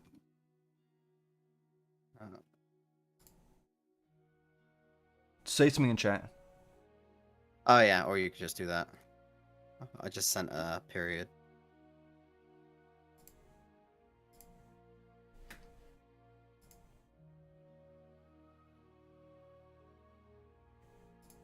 There you go. It should work. My blue. I added you. It said that you added. Alright, sick. Nice. Why? Why'd you want it? Give me 1 second.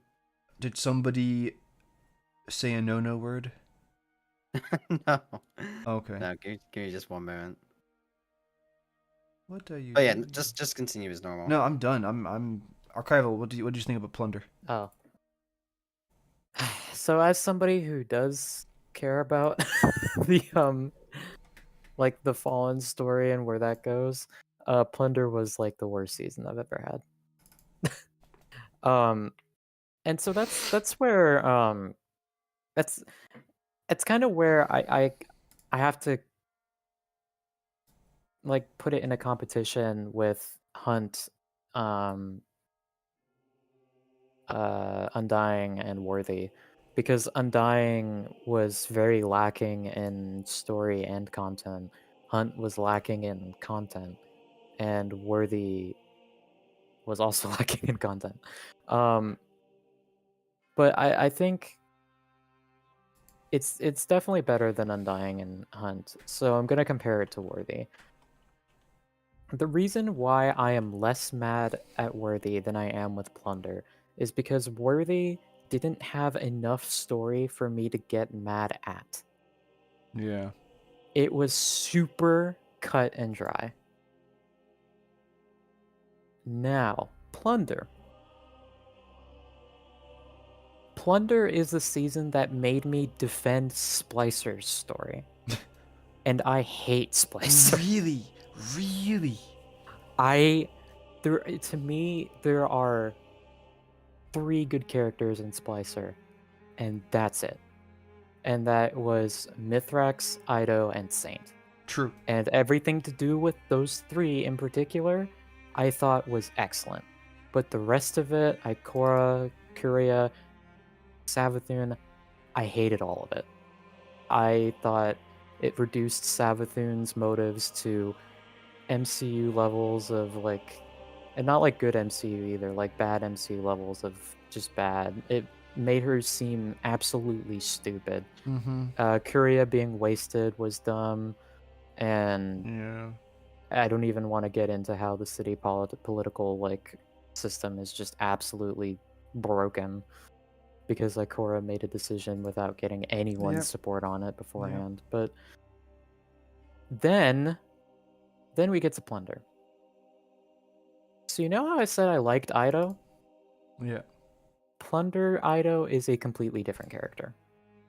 Yeah, I agree. Splicer Ido was, even though we never like actually saw her, she spoke in a way that made her seem honestly like the wisest person of the three characters that I do like. Honest to God, I thought she was wiser than Mithrax. Like she knew Mithrax was very like back and forth with like letting some of the cities like shenanigans get to him. But Ido knew pretty much everything about exactly why those things were happening. And how like she understood it. Like she knew how to fix it. She didn't have the power to, but she knew how to fix it.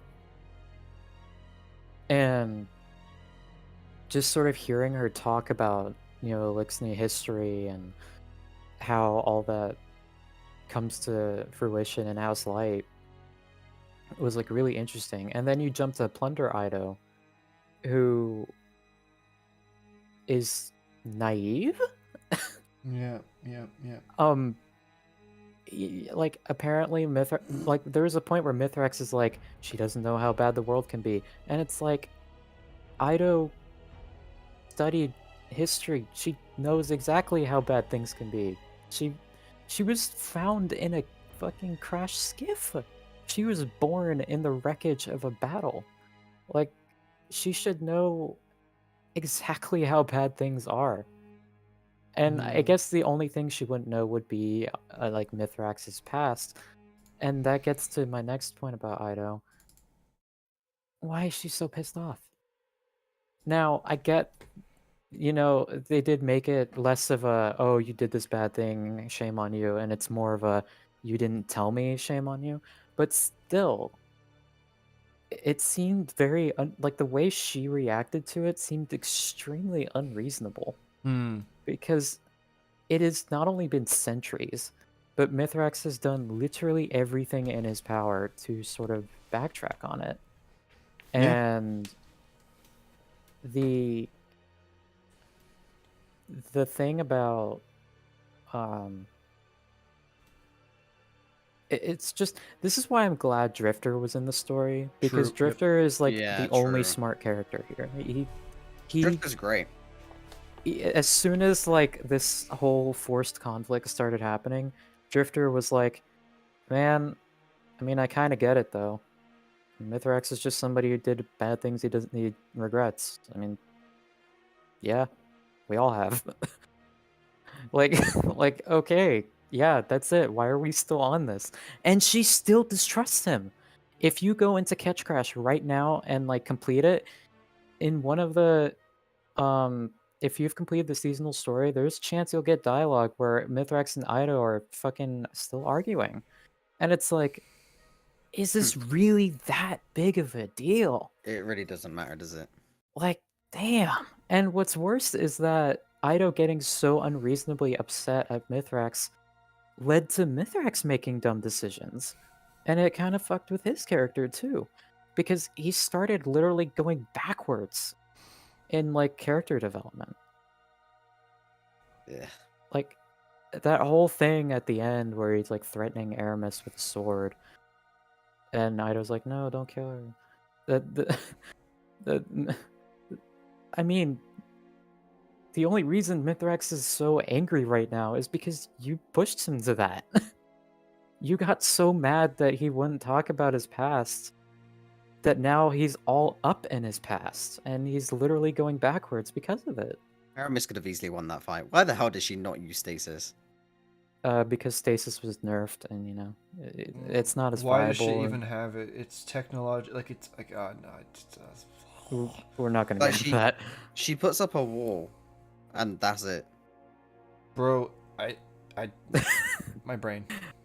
But yeah, no, I didn't like the main conflict of Plunder. I thought it was very forced, and and as for like the content, the mechanics, even though they were fun, the seasonal like challenges and quest progression relied way too much on them, so it ended up being annoying. As for the Nezarec stuff, so for one thing, unless you read the narrative blog that they recently did, you would have absolutely no idea as to why the Witness wants Aramis to retrieve Nezarec's body I didn't parts. even read that.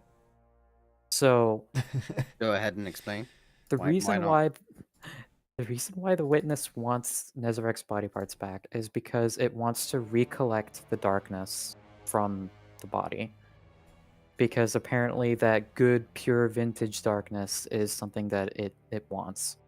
Which is another thing that That doesn't make any sense. maybe separates it from the Winnower. But either way, Did you say pure darkness?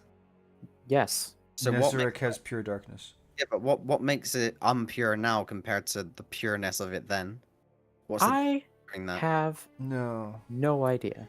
And more importantly, I don't know why the Witness would need more of that if, it's supposedly the top of the food chain. Right, yeah. That makes me think that Yeah. its like resources are limited. That just doesn't make any sense either. And the thing is, here's the thing. You know what the best? And this is the best part. The Witness. There's like a 99% chance here. The Witness didn't give Nezarec that power because that's not how things work. So, this is the Witness being really desperate, if that's the case. Yeah, honestly, all this year has done is just undermine the Witness. But anyway, as I was saying, if you didn't read the blog, you wouldn't know why they. Yeah. Yeah, it's so baffling, and I just wish that, I don't know, maybe they had explained that in game. Like that's the point, yeah. Mm-hmm. And not only that, they so casually drop like all the Nezarec like additional lore. It's just like, hey, the Cryptarchy doesn't have any records on this. However, and then proceeds to that's right. You spill reminded information. me. You reminded me. Like, yeah, dude. I don't understand how. Excuse me. We can have this helmet that has like a lot of information on it, and yet it references a book, and how we can't just go and get the book. And then you have the Cryptarchy, they don't know anything about this guy. They don't have anything.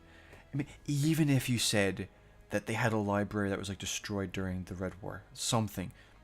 But then I think it's Ido or somebody like, well, back in the Dark Age, which it was Ido that dropped all that info. Yeah, it's like back in the Dark Age, the warlords had a curse, and I'm like, it's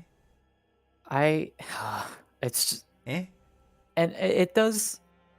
Recently, I've had a lot of thoughts about it, and the explanation that Nezarec was there during the collapse somehow died, and the pyramid, came under the Witness's possession and went into the moon. I think I'm thinking about it, and it's like lining up in my head, especially with all the recent Neptune stuff. I actually do. I think that's fine. I just hate that it was dropped like that. Like with no ceremony or anything. Because it's a pretty big deal. This is collapse information. This is literally what we spent an entire exotic quest searching for with Savthun's worm. And then there's the ending. I hate it. I hate it. Well, Like, Osiris coming back. no, I love that Osiris comes back because I hate his plot in year 4 a lot. Yeah. I'm glad he's back, and playing through Seraph and hearing like Osiris just be himself again is Do you amazing. think that that's him being himself? Really? Uh, look, Samantha. Like the point is, it's actually Osiris. Okay. But what I didn't like was everything right before that, because Mithrax, whose Splicer Gauntlet can only pull ambient light, somehow pulled pure darkness out Yep. of these body parts, and then distilled it into a tea. Keep in mind that darkness adjacent things are often so dangerous that they will literally kill a living person. Dark Ether kills and then zombifies living Elixni into scorn. Blight poisons you, as explained in Lake of Shadows. And there's a bunch of other things. Drown in the deep sometimes is literal. um, and if Nezarek's power was pure darkness, I mean, like it literally talks about like you dissolving, like. yeah, you would literally die. How do you get that distilled? Do you know how long it took for like the Awoken to mix like blight into like a drinkable form? Like Is this like the tincture? yeah. Hmm. And like I get there are ways to drink darkness and be fine with it, but like in an instant? And not only that, but like right before all of that, Ido brought up the curse of Nezarec, where whoever uses his power or whatever gets their like life essence drained or whatever. And to me, that makes this whole situation even more dumb, because that just means Mithrax either cursed himself to slowly die, or he cursed Osiris into, I'm not gonna, probably not death, but like something else. And that's just, why would you do that? You like, I get it. Osiris coming back is great. And again, I am so happy he's back, and Saint can be happy and all that shit. But did anyone think this through? Nope. It was a last minute decision. And well, I mean, yeah, it was. So it literally was. They admitted that in the book. yeah, so there you go. The answer is just But, straight like, up no. It's just, it's such a bro moment. That being said, I don't think Nezarec is gone forever. I definitely think he's gonna come back in some form or fashion. It is very suspicious that he was already in an Ahamkara like state, that when they are dead but they're still kind of alive, that kind of thing. So Yeah, baby. I do think he'll definitely come back. I just hope Mhm. that if he does, he'll be interesting, and we can talk about, what the text of Hated Nezarec is like actually about, and figure out what, his plans are. Imagine if they did like a Books of Sorrow thing in The Taken King, and it's like of Hated Nezarec, and it's like a big, massive thing that explains the story. You know what? That's a small side tangent. So the first Grimoire anthology, or sorry, the second Grimoire anthology was about. I'm an idiot. I keep thinking of the wrong things. The first one was about the Hive. I'm not. It's not the anthologies I'm trying to think of. Sorry. Forsaken. Forsaken was all about Dreaming City and Awoken lore, and it really opened like Yeah. the whole thing. Maracena, Truth to Awoken of the Power. Reef, yeah. Well, not really Truth to And Power, then but yeah. 2 years later, Beyond Light comes out, and it opens the door on Exos and their history, how the Exo project was definitely legal. Definitely. Yeah.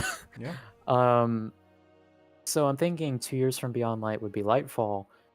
If they did just straight up go, oh hey, here's I've Hated Nezarec as like a 10-page lore book, and it sort of explains Nezarec's history with humanity, I mean, that's it. The door on humanity gets wide open. That's all 3 major like playable races. Like, discussed. Mm-hmm. And we finally get to learn about, I don't know, like why we all have umbral centers, or Mm-hmm. why light and dark can seemingly be wielded by us at the same time instead of just Yes. one or the other. Yes. I don't know. There's a lot of potential It's the with good stuff that you're on Nazareth about. stuff. Yeah. Yeah, but Plunder as is Stinky. I didn't like it. Yeah. Okay. Right, boys. The last one. Season of Sorrow. Or Season of the Seraph, or whatever it is. Obviously we don't have a full season to talk about. Obviously we all know what happens at the end of it, but we can't talk about it. Are we talking about lore or gameplay? We're gonna talk about lore. Okay. Oh god. My answer is no. Do you know what I'm gonna ask? What lies beneath the ice? No, I want to Okay. know. Okay, so when we watched the dev blog, I guess, or whatever it was, the bloody reveal for Lightfall, and when they specifically spoke about Neomuna, they made it very clear that no one knows about this place. It's undetectable. No one knew it existed. Us going there is going to be the first time anything has ever gone there for the first time. No, And then, no. They said they were on about Strand. That'll be the first time anybody would have it. oh yeah, no, you're right. Yeah, that's right. But as far as I'm concerned, Neomuna was undetected. It wasn't ever found. Yeah. So if this thing is so very hidden, like very hidden, Mm-hmm.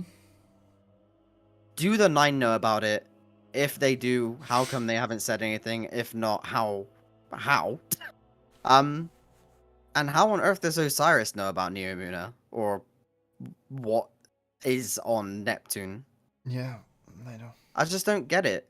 Like, I was so shocked in this mission to listen to the dialogue of Osiris confronting Rasputin, saying, "Give me all the information you know of Neomuna."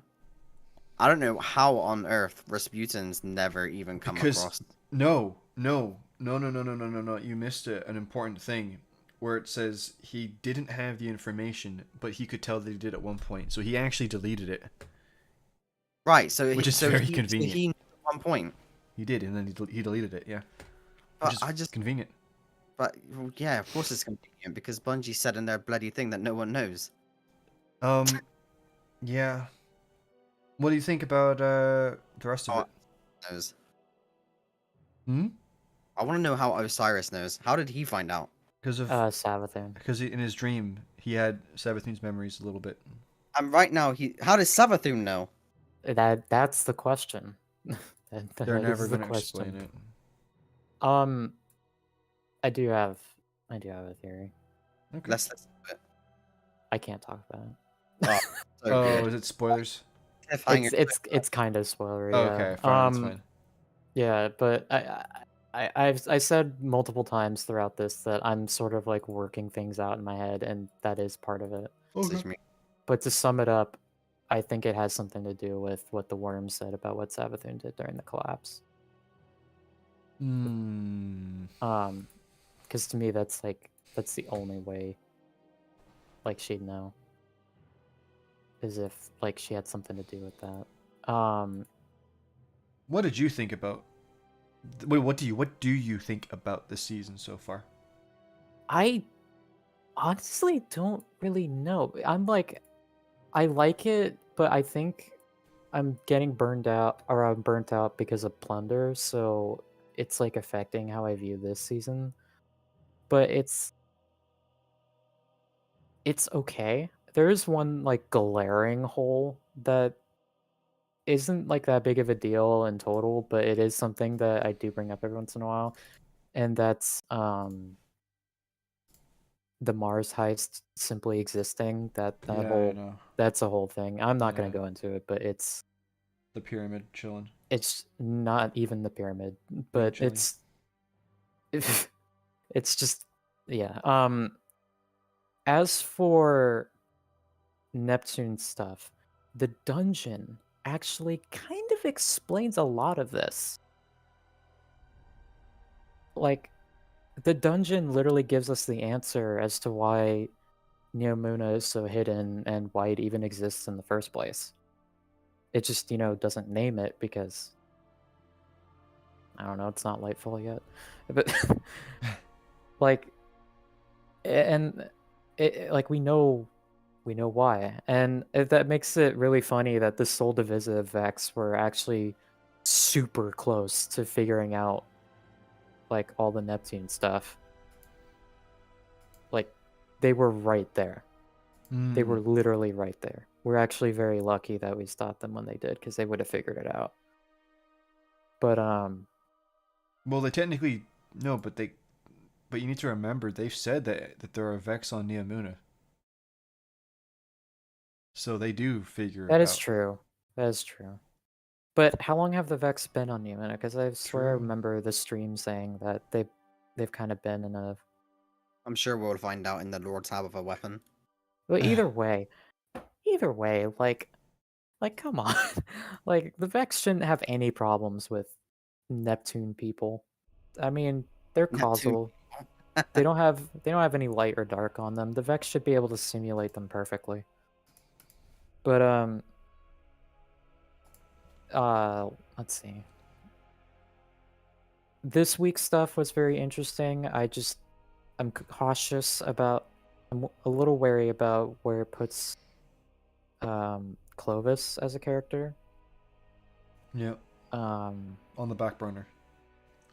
well, on the back burner is fine. I don't want it to like progress to like an enemy status. Oh, you don't want him to become a disciple, yeah. Yeah, He has right too big of an now ego to be a disciple. that's true, and that's what's carrying me through that thought process. Clovis is too fucking funny to be a disciple. Um,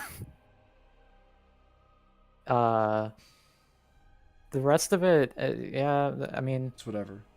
yeah, we're touching on Warmind stuff. It's Warmind stuff.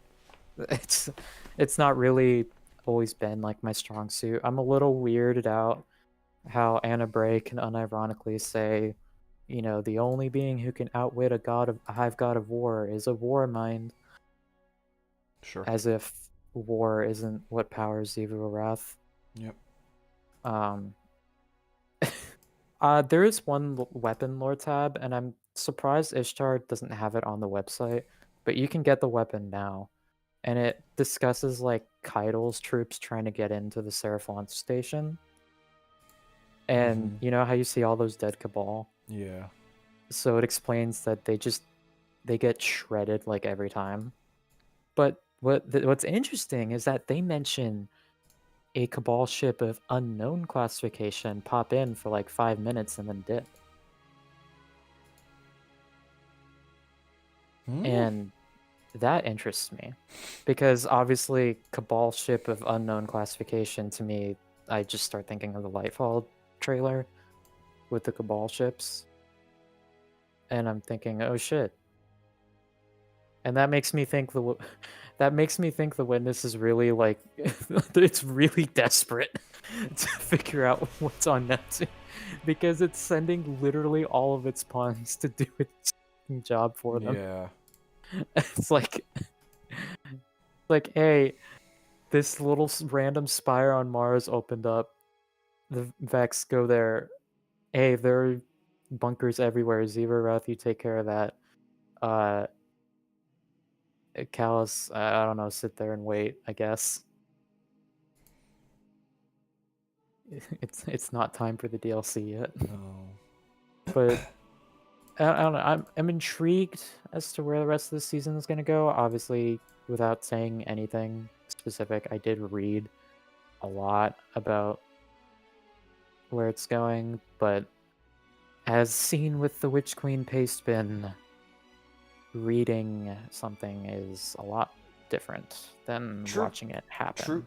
Very true. So all of those worries that I might have about this or Lightfall could be for nothing, and they could actually be good.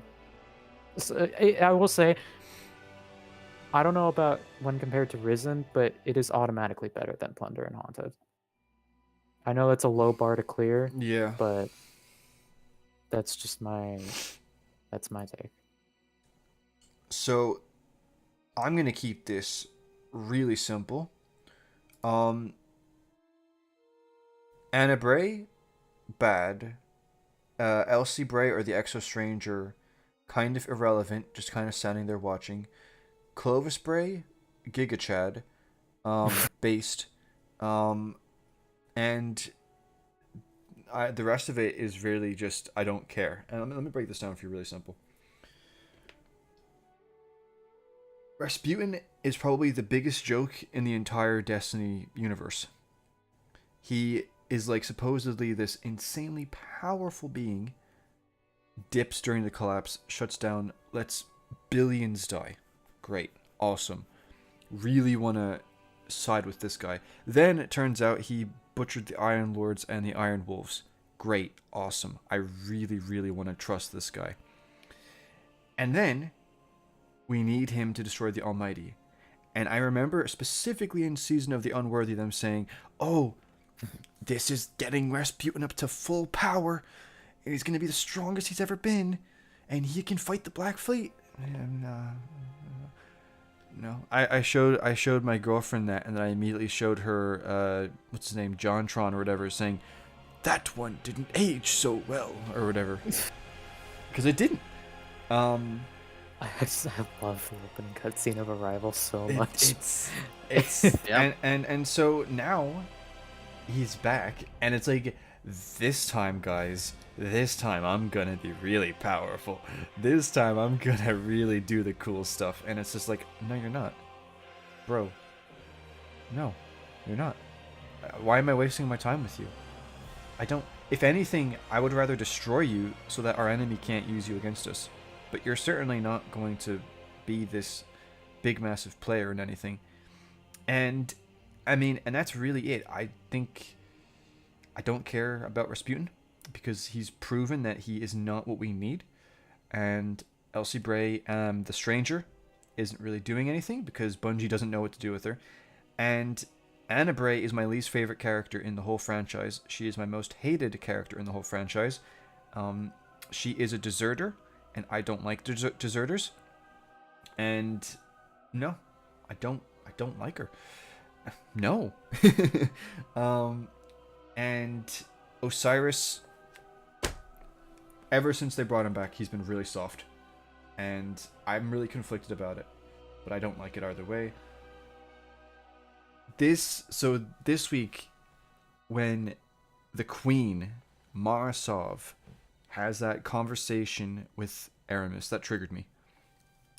Because Marasov is like, Aramis, are you there? Are you okay? And I'm like, bro, okay, wait a minute. What am I listening to? Why are we giving our enemies therapy? Why are we giving them therapy? Why are we doing this? And honestly, I know we're not talking about gameplay, but you know, stuff like Revision Zero, lore-wise, is so cool. Guys, there's a pretty solid chance that this pulse rifle was made using pyramid tech before the collapse. Like, that's like some peak golden age, like, capabilities right there. Like, to be able to do that makes it the most powerful weapon. It does. Well, I mean, there's collective obligation. Well, I meant like by Golden Age. Oh yes, that makes it like, yes, you're right. That you are correct. That makes it the most, guys. You heard it here first. Revision Zero is the most powerful man-made weapon. Yep. I have a YouTube video on it. Except for the pyramid ships, but we're not going to talk about them. I'm only joking. Except for the I'm only joking. But yeah, no. That stuff's cool, but the rest of it, I don't care. That's really me. And This is me. I'm just waiting for Lightfall. I feel like we're just all in the Lightfall waiting room. Yeah. Yeah. I mean, don't get me wrong. I'm excited. I am. I'm just nervous too. Yeah. I have one final point, and then I think we can actually probably end it there. And Clone actually kind of brought this up a little bit. Well, he made me think about it. What do you want the seasons to be after Lightfall? Good. Yeah. It's uh No model absolutely needs to change yeah. because you're not Um, buying content, you're renting content. True. I will say that I I want us not to lose after Lightfall. I want it to be like a loss and then a stalemate in Lightfall, and the rest of it just be recovery as we sort of take out, like I said earlier, like lesser, like pyramid allies like Hive or Scorn or whatever. And I want Final Shape to be that like actual counterattack where it's just everyone versus the pyramids. Yeah, I agree with that. What do you want, Brad? That's I literally agree with You everything. just okay. That is literally my answer too. I want.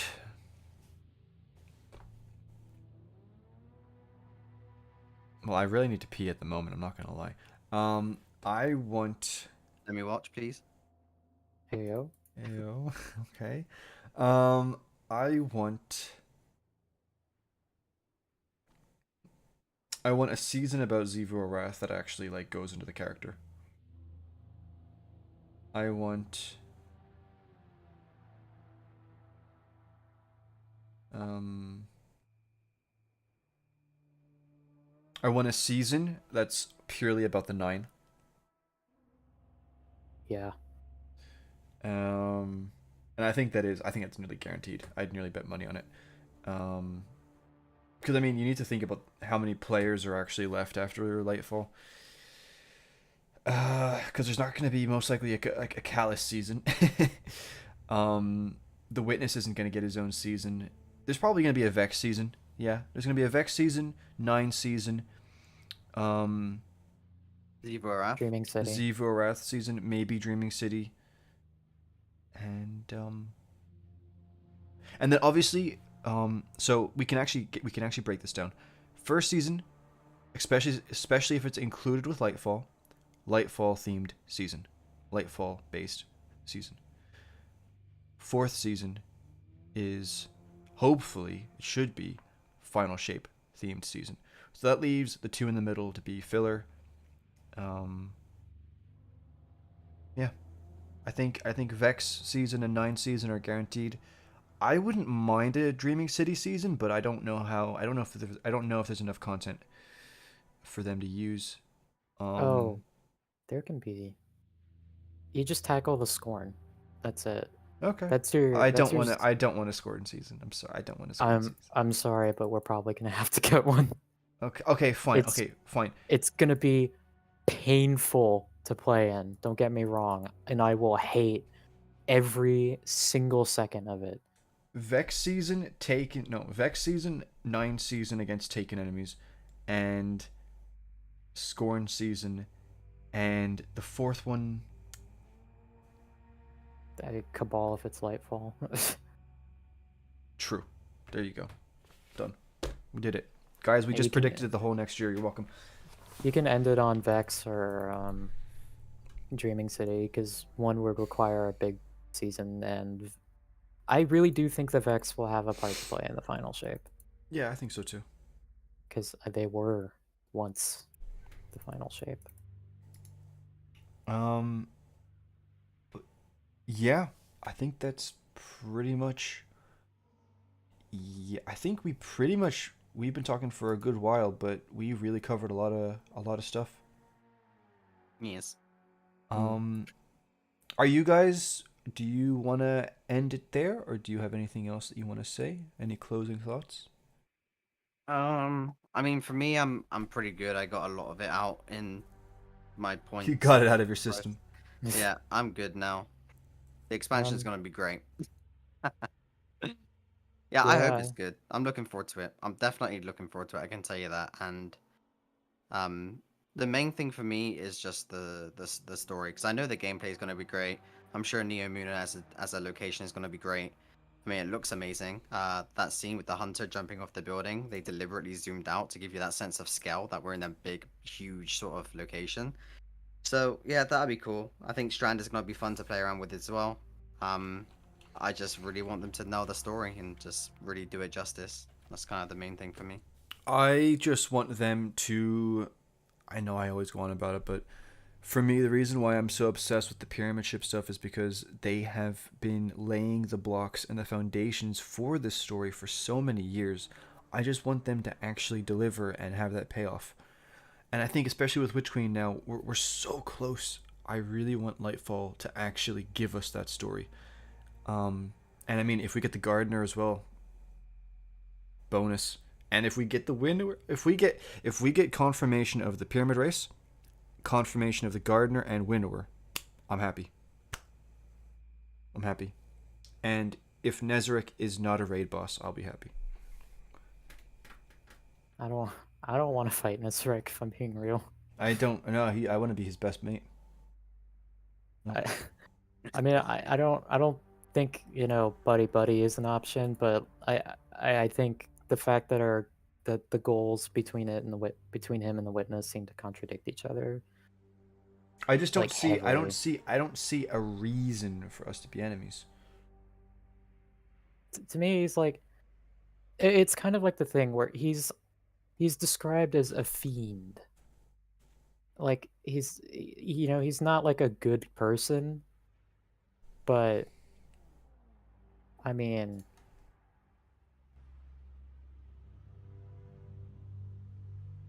not all he offers is as dark as it seems.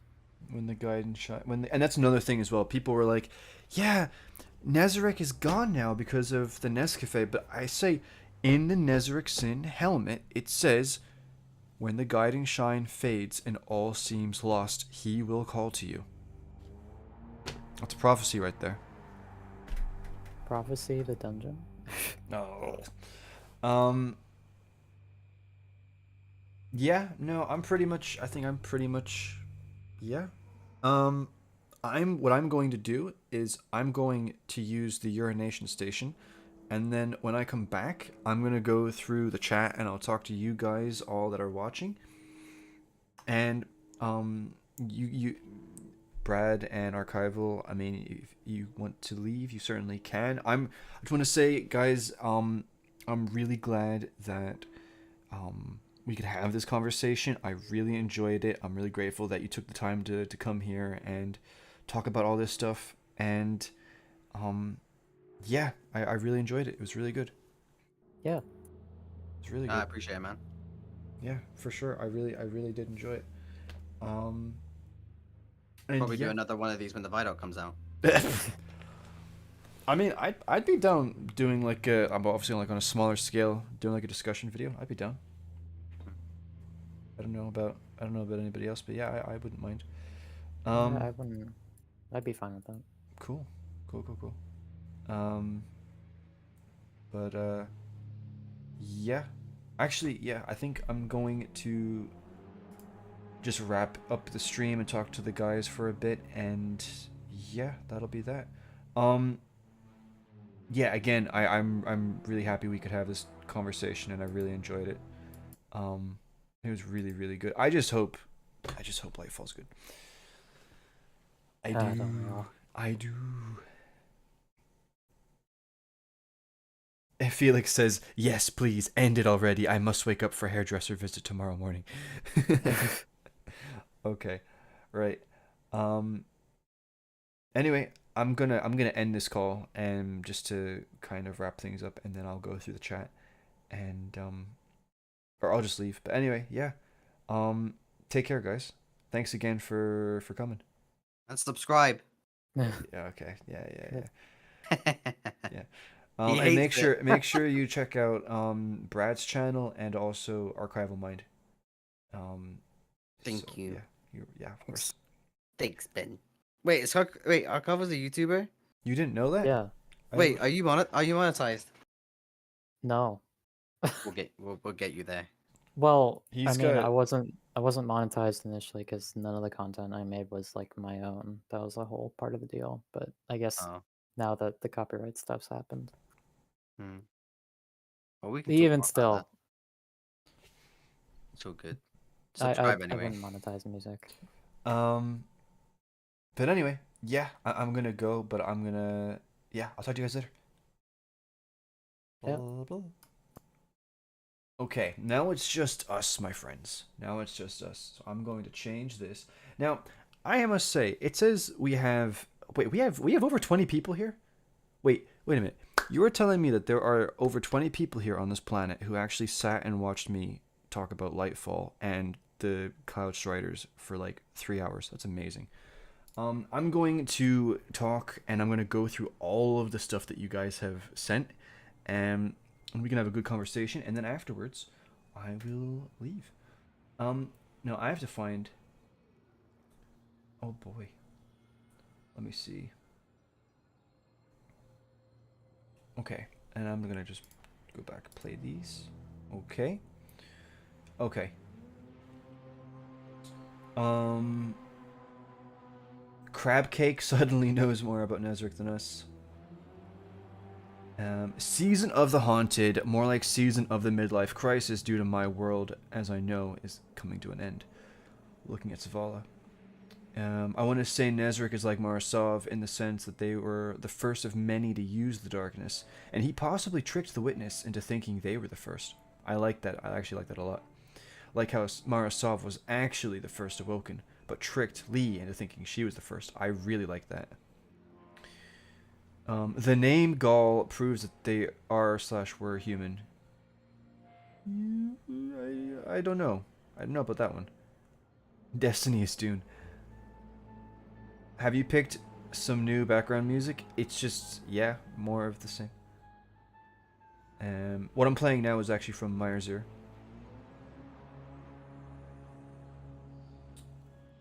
What do I think about Crab Cake? Knowing more about, I don't like it, not at all.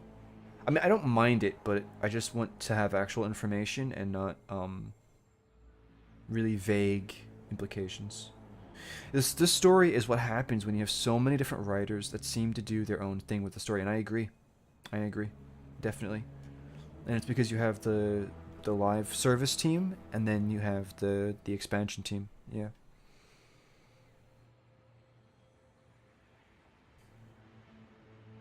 I feel like you're gonna ban Trey. No. No.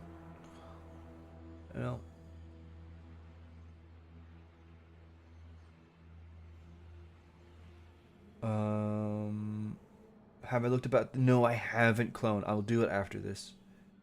Nezrix was made into tea because moving to higher dimension. Yeah.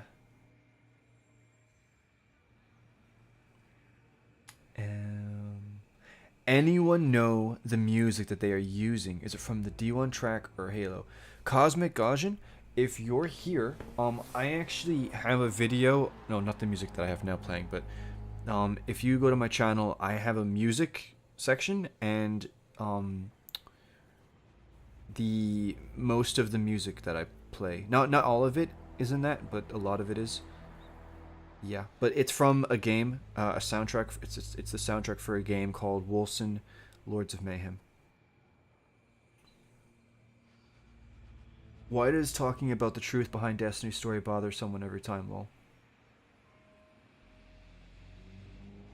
Man, people take it really seriously, man.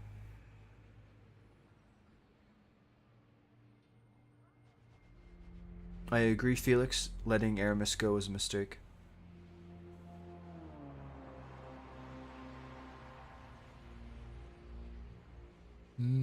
I want him to get powers back, though. He's different without them, I think, because he doesn't have the confidence he used to. I agree.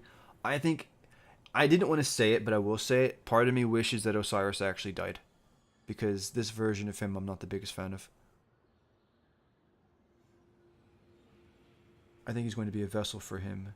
Yes, that's another theory that I've seen. That Osiris is going to be possessed by Nezarec. Which would be interesting. Not to mention Osiris being the only Egyptian-themed human alive in game. This game is in... Now go search who the Drifter really is and who he was in history. I don't know about that one, Trey. You're gonna have to educate me on that. Who is the Drifter really?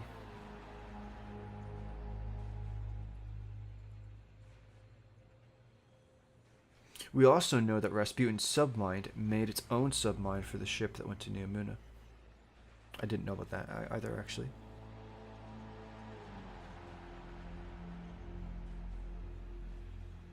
I believe our destiny is to become God, enter into the hive mind or egregore, or to escape the one that we are already a part of, but if the only way out is down.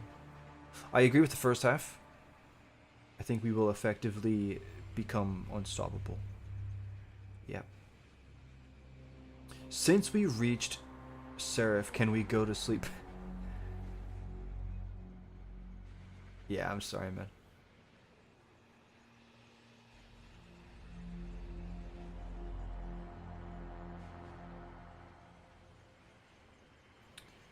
Scorn sees and that explores how Fickrul feels about what's happening with the Scorn.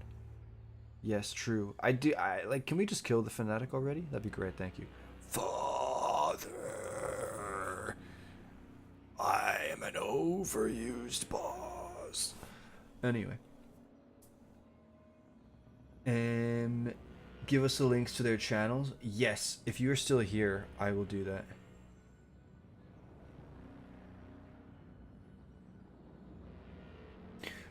Do you think our player guardians past will ever be? They should be, but I don't think they will.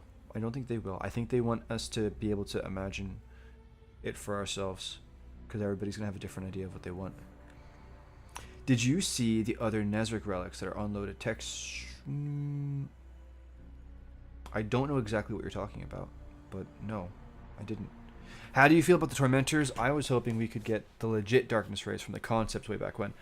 My guess, Izzy, is that'll be Lightfall, or not Lightfall, Final Shape.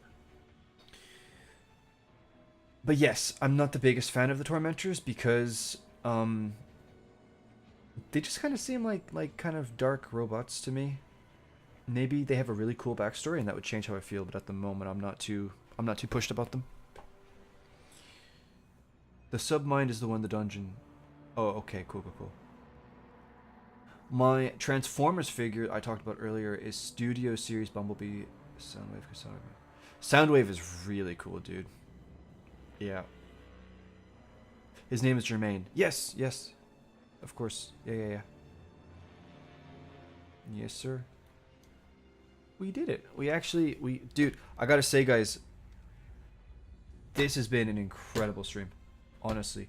And as for things in the future, I have a massive, actually massive Nezric video that is probably going to be the size of a theory. It's going to cover everything. Big. At the same time, I am pretty confident I have figured out how the Pyramid race lost their bodies. Yep.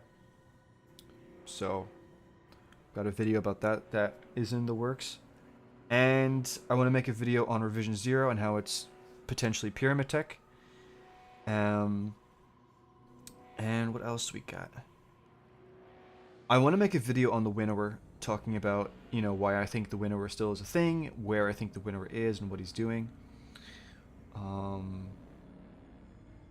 And yeah, I, honestly, if you guys have anything that you want me to make a video on, I can add it to the list. And yes, I will post links. I will post links to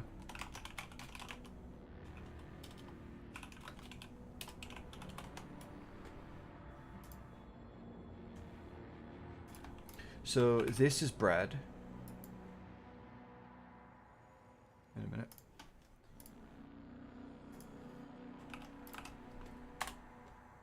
That's Brad. And Archival Mind.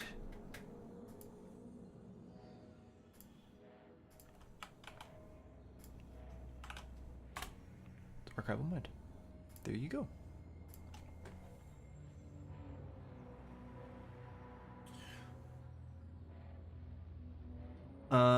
Imagine if our Guardian gets a Halo Reach style flashback. The first. Oh, also, sorry, I don't know if it's there or not. I don't know if it's there or not, but. Stinky monkey. But, if there's anybody here who isn't and you would be interested in it, this is the link to. That's not what I was looking for. That's not what I was looking for. Oh, blondie. Copy. There we go. This is our Discord, and honestly, if you've had fun talking to the people here, a lot of them are from there. Need more lore speculation from your channel. Keep that mind open. Yeah, it's tricky. Speculation is tricky because like the way I make my videos, a lot of people like, I don't know. I like to try and figure things out. I really hate kind of going like, I have absolutely no idea. I like to always try and like take a shot at what it could be. And sometimes I'm right and sometimes I'm wrong. We'll find out. Also, all I'm gonna say is the king and queen. Yeah. Yeah. That's all I'm gonna say. I'm not gonna go into detail. Maybe you already know. Maybe you've already seen it. But all I'm gonna say is the king and queen, yes. Yep. And I will also be talking about that because that's a big one.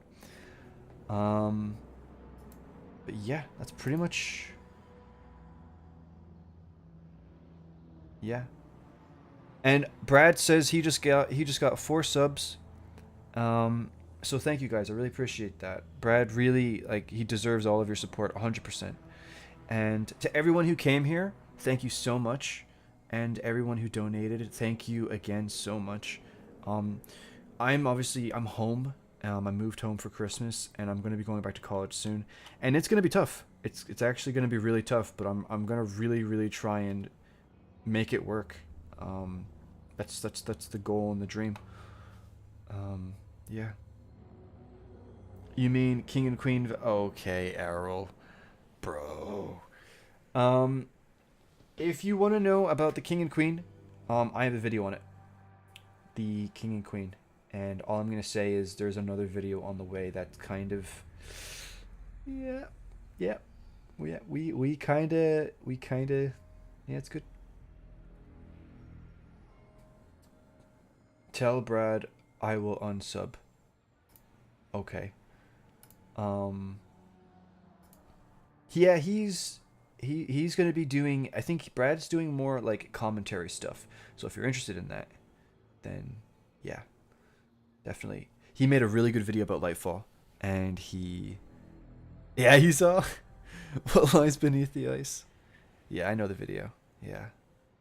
No, it was a really good video, and he made some really good points, and I really enjoyed it. And honestly, I felt like he is really good at sharing his thoughts, and I thought he did he did a really impressive job with the podcast, and how he articulated himself, and how he shared his points. Same with Archival. I thought it was really great listening to them talk. It's really good. Just keep it open, lol. Yeah, of course.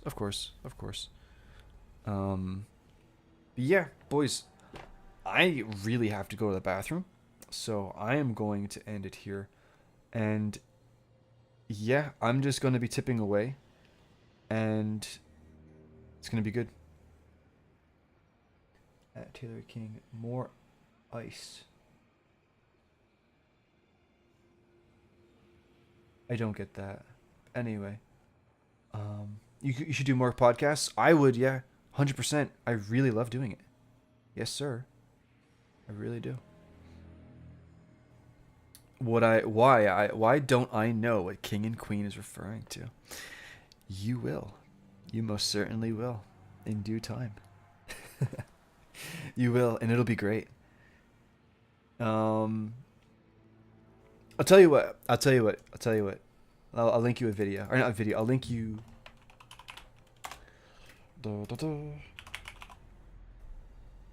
Mr. Aaron Cruz.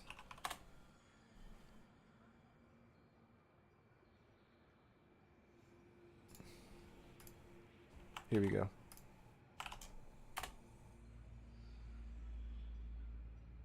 There you go. Enjoy.